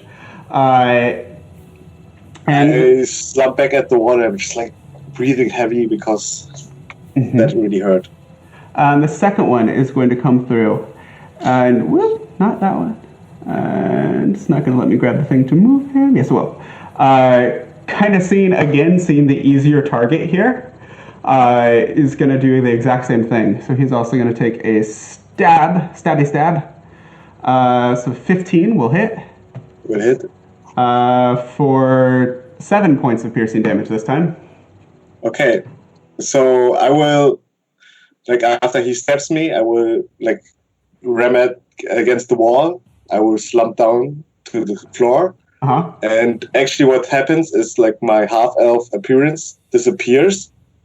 And the skin turns really dark and reveals a dark elf, where I'm getting unconscious. Okay. Interesting. So as this half-elf form drops, he also kind of melts into this dark elf form that looks almost similar, with darker skin and silvery hair coming down. Okay, so that was 10 points total. Oh, right, because the psychic damage earlier, yes? Yeah. Okay. So as he slumps down, the first one's going to turn now back to our tin can and try and take a bite out of you. For a 21. Hits. That's only a d4 plus 1. For 5 points of bludgeoning damage. As he comes down and just clamps down on the bicep of your arm, just above where you're able to block with the shields. That brings us finally to the king atop his steed. We'll turn through the doorway. Giant frog first is going to try and lash out with his tongue. Now that you're all out of the... and actually gets the tongue stuck to the door frame. Rolled a 1. I've rolled a lot of 1s today. Actually stuck to the door frame. The king kind of looks down in frustration and tries to take a spear attack with you at advantage now. So 18 will still not hit. And we'll try and reach down to bite you as well for 11. So even with advantage, your armor and shield just keep batting away these attacks. As you're now 1 against 4 again with your compatriot with a lot of explaining to do, now unconscious down beside you. And that brings us to the Zane. I wanted no bloodshed, but it's not possible anymore. I turned into a wolf. Okay. So you go into your wolf form for your action. Yeah. Okay. And am I still able to move? You have your movement, and if you have a bonus action as a wolf. I will just no. I don't think so. I'll just move up to one of them, okay. and I growl. Okay. To get their attention a little bit. All right. Turn into this large. What does your dog form look like, by the way? Like really shaggy. Okay. And older, like a filthy wolf that has like grayish dark hair. Where Zane was, this kind of raggedy hippie genasi melts down into this large, but somewhat shaggy and still a little gangly wolf with just patches of gray through its fur as it comes up behind the bullywog. I imagine that his fur is always wet. Okay. And this slightly matted fur around him. I like it. That brings us to the kids, who are going to continue to run away. So, one righty, not sure. 2, 3, 4. This one kind of slips on the mud a little bit, but rights himself and continues to make his way towards the exit. And that will bring us to the top again. Kamar, death saving throw, please. Jawohl, mein Herr. What do I roll it? I just roll it like a 20. Just roll a d20, yeah. It's an 8. I did. Belenor just reminded me in our chat that I skipped him. So before you do that, Belenor, I'll let you go now. It's alright. I just take a look and I try to identify which one of my enemies are like the weakest one. Okay. Between the two of them that you see, they look almost identical, but the one on the right, on the east side of the room, he looks slightly smaller than the other one. Okay, so I'll take a shot at him. Okay, go for it. 3 hit points. 3 hit points. 22 for 10 piercing damage, which is actually exactly his HP. So as you pull back and you sight this, you release, and it just goes through the back of the spine. And Delanor, as you're facing down these 4 opponents, all of a sudden an arrowhead sticks out of the neck of the one on your right, and he just slumps down to the ground, gone. Now we'll go back to Kamar. Your death saving throw is an 8, so that's a fail. Will bring us to Delanor. I will.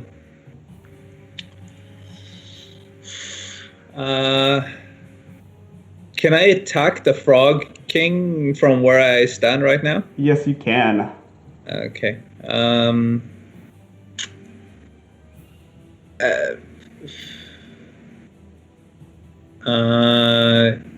Yeah. Shit. Yeah, I'm gonna attack I'm gonna attack the frog that he sits on, his mount. Go for it.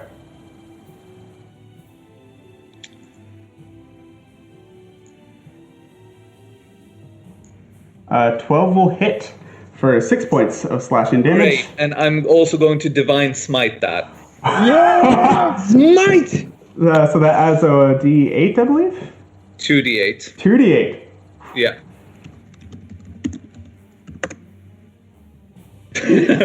That's a 5. That's enough. As you jam your sword into the throat of this frog, kind of, you hear this almost angry ribbit, if a ribbit can be angry, bellowing up from the throat, and then you just blast a surge of divine energy through the sword, and you see it like showing a flashlight through your finger where you see the glow from the other side of the flesh. You see its throat start to glow, and then it just slumps down as the Frog King almost topples off of it and angrily kind of stands back up next to the corpse of its mount, and it's glaring at you. How dare you do such a thing? Okay. Delanor. Not skipping you this time. Go for it. Okay, so just from the same position that I was, I just get another arrow ready and I shoot at this one here. Okay, the one and right in front of my brother. Yep. Boom. That's an 8. 1 hit. And an 8 misses. Kind of going through the doorway and trying to aim your shot to make sure you don't accidentally hit your brother. You aim a little too high and go over both of them. Okay, I just take a step to my left side just to have a better aim on the king, and that's it. Okay. That will bring us to the Bullywogs again. So, Zane is down. This one has a wolf that has just appeared beside it. Oh, their bigger threat is still the guy right in front of them. Zane's a wolf. Kamar is down. That's what I meant to say. Kamar is down. Zane's a wolf. Anyways, so a spear at our freaking tin can. The 18 will you just ping it off your shield. Our experienced paladin showing his experience as bat his head away again, not wanting to get bitten like last time.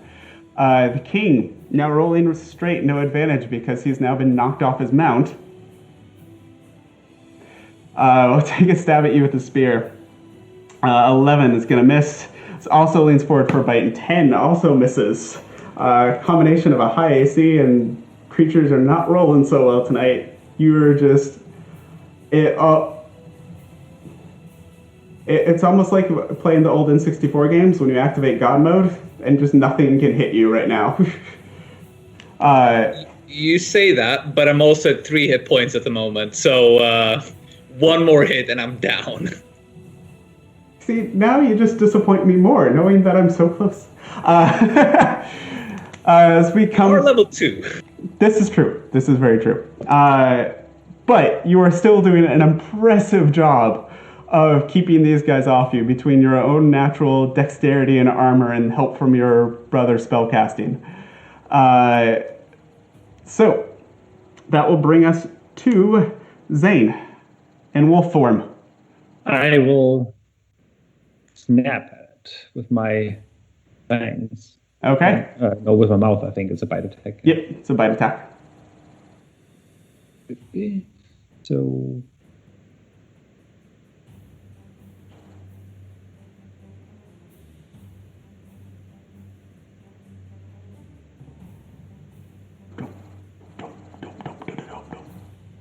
Uh, 14 plus 2, 16. That'll hit. Go for it.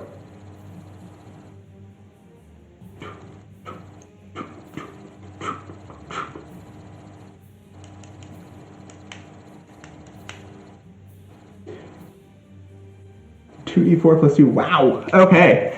And it's a... So as you go and bite in, your fangs just sink into the unprotected legs of this bullywog soldier. And you tear a hunk of frog leg out. Tastes pretty good. A little like chicken. It's a strength saving throw, knocked prone with that as well, correct? Yep. If I recall? Okay, so he does a strength saving throw. And he actually does something well. 19, I'm assuming, saves for that. Kind of stumbles for a bit as he's suddenly missing some of the musculature in his leg, but manages to stand upright and kind of glares back at this wolf that's shown up behind him. Oh, I technically had an advantage on the attack roll. I forgot about that. You had advantage on it? Yeah, because pack tactics. Okay. Well, go ahead and roll again in case you crit. Nope. Yeah, no. So original roll stands. Good. The kids take their turn. They're going to book it out. Not sure, kind of being out of sight of everyone, though, is going to stop on the causeway and just kind of wait with the kids there for further instructions. That will bring us up to Kamar. Death saving throw number 2, please. Oh. I actually had the scenario in my mind. It would be kind of funny if I would roll a 1. Okay.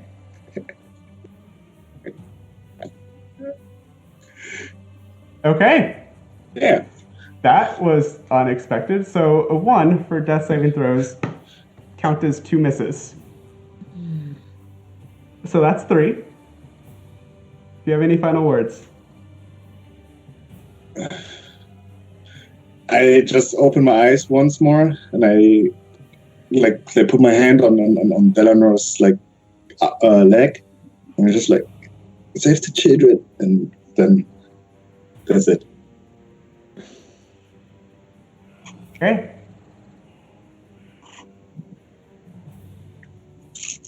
Everyone takes a moment to process this new development. As Delanor, you're facing off against them, you feel this touch on your leg. And see this dark elf whisper up at you to make sure that you keep the children safe, and then he falls still. No sign of breath. No sign of life. And it's your turn. Delanor, in sort of this frenzy, he probably would not have even realized that Kamar was sort of turned back into this dark elf form. So he'll look down very surprised. And then when seeing that he's drawing his final breath, enraged. And he is just going to wail at this creature in front of him. Like he's going to drop his shield and take both hands with his long sword and just slash furiously at him. Go for it.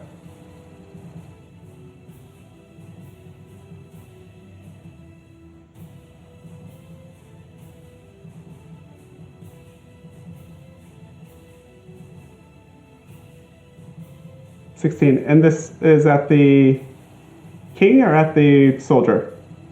The one who sort of struck him down, which I think was the soldier in front of him. Okay. Yeah.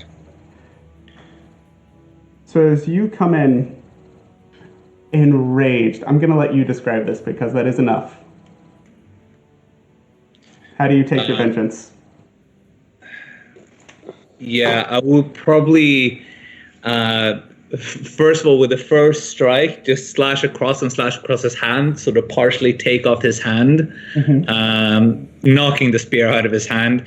Second slash across the torso, sort of spinning this bullywog around, and then just third slash across the back of his neck, just taking his head clean off. And just taking, probably once he's down, taking his place in front of him, staring down this king, just staring down his eyes, long sword in both hands, just looking at him, breathing heavily, just with fury in his eyes. Okay.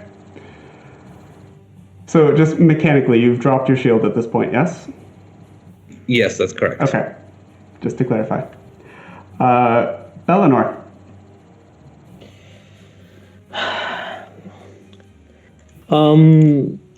So I just take one step. Enraged and defiant, the elf brothers and Zane cut down the remaining bullywog soldiers, as well as the giant frog from underneath the king. Bellinor faces off with the king one-on-one in the doorway to the great hall, but takes a spear to the gut and falls out to the floor. Zane, in his wolf form, steps over Delinor's fallen form, giving Bellinor, the brother, time to pull him away and heal him with the last remnants of his magic. During this, Zane is forced out of his wolf form by the king, and slams his shoulder against the door, closing it for just a second, letting Del and Bellinor recover and set themselves in preparation to take on the king when the door opens again. This time, Bellinor, breathing heavily, barely conscious, turns to Bellinor. You have to be our shield now. I won't make it much farther. And with that, Zane opens the door and all three go after the king. But soon, Zane is quickly cut down. Bellinor, rushing to try and protect his friend and keep another ally from falling, is taken down as well, with both of his allies now on the ground and bleeding in the entry hall to the keep.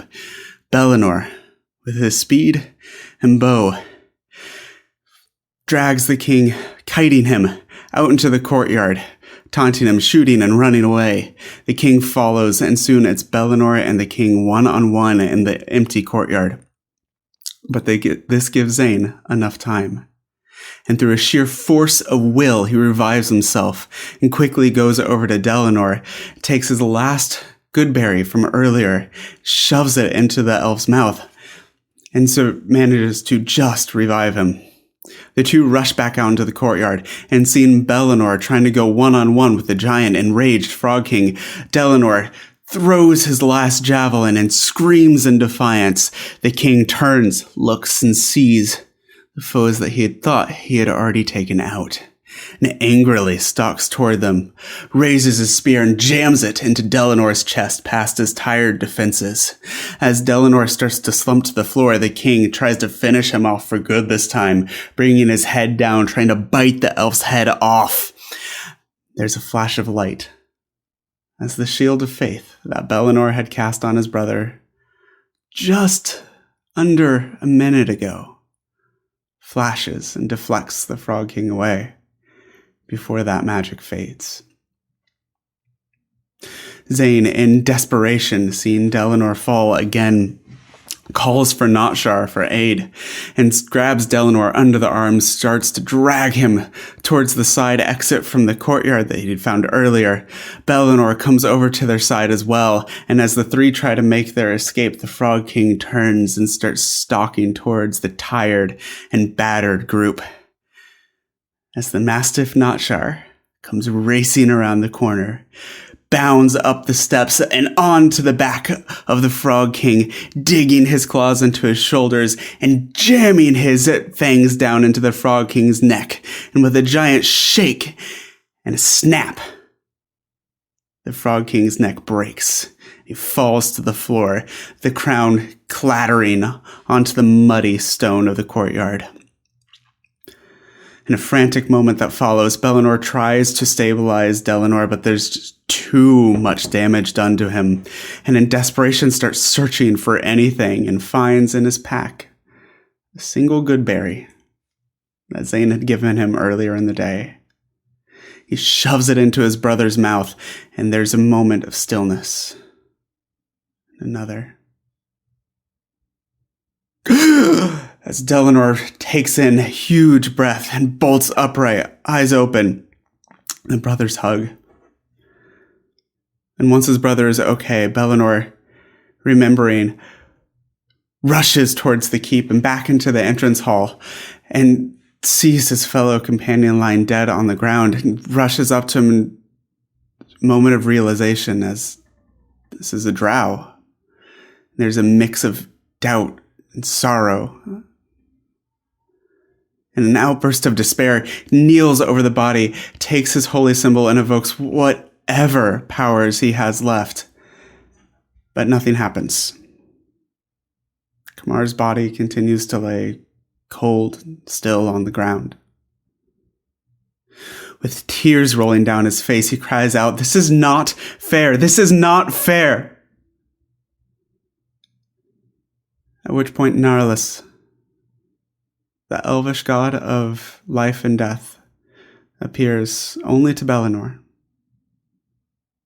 and reminds the young cleric that death is not fair. Bellinor responds, why? Why he has to die? Why we can live a bunch of human lives while some just perish? This is not fair. He was one of the people. Coralon put him over me to test my compassion over those who went below. And I failed. Delanor, leaning on his shield, watches, comes to his brother, takes him by the hand, and leads him back out into the courtyard, as Zane steps in and tends to Kamar's body. At this point, Beth, one of the young children, pokes her head through the gate. Is it safe? Are we safe now? Bellinor calls the children over and holds them as Delanor retrieves the crown, the cursed artifact that started this whole.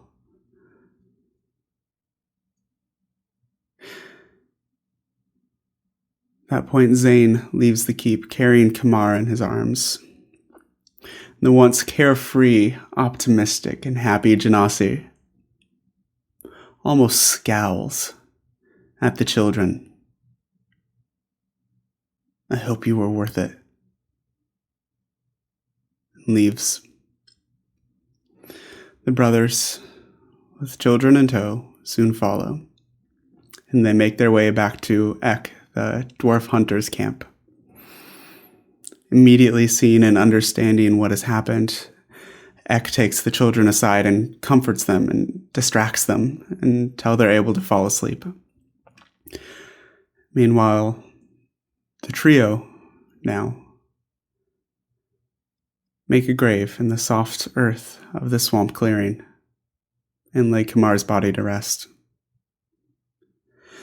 As they start filling in the grave again, Bellinor throws in some seeds that he has gathered from nearby trees and says a few words from his own funeral rites that he's learned as a cleric. Zane, for his part, creates a beautiful, vibrant, colorful wreath of flowers for the grave that stands in obstinate defiance of the decay and rot of the swamp around them. Despite their grief, the trio do eventually find sleep. And in the night, They awake in a moonlit, clear field with an impossibly beautiful woman standing before them in a long, flowing white silver gown with long ebony hair, both moving in a breeze that they don't feel. I am Selune, goddess of the moon and light. I thank you for the good you have done today.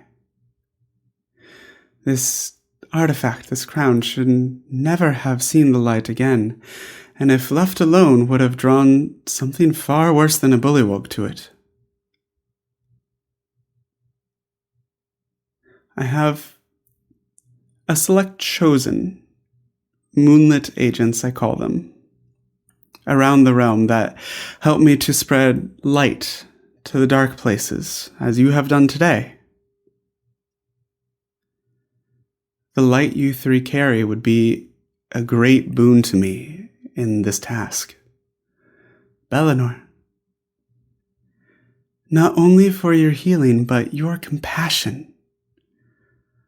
For your brother, for family, for friends, and for those that you might once have considered enemies, is a light unto itself. Dellinor, the soldier who has seen more death and bloodshed than any living creature should have to see in their lifetime. And yet you continue to stand against the dark in protection of those you care for. And Zane, in a dark world, who better than an artist to spread light, to heal souls?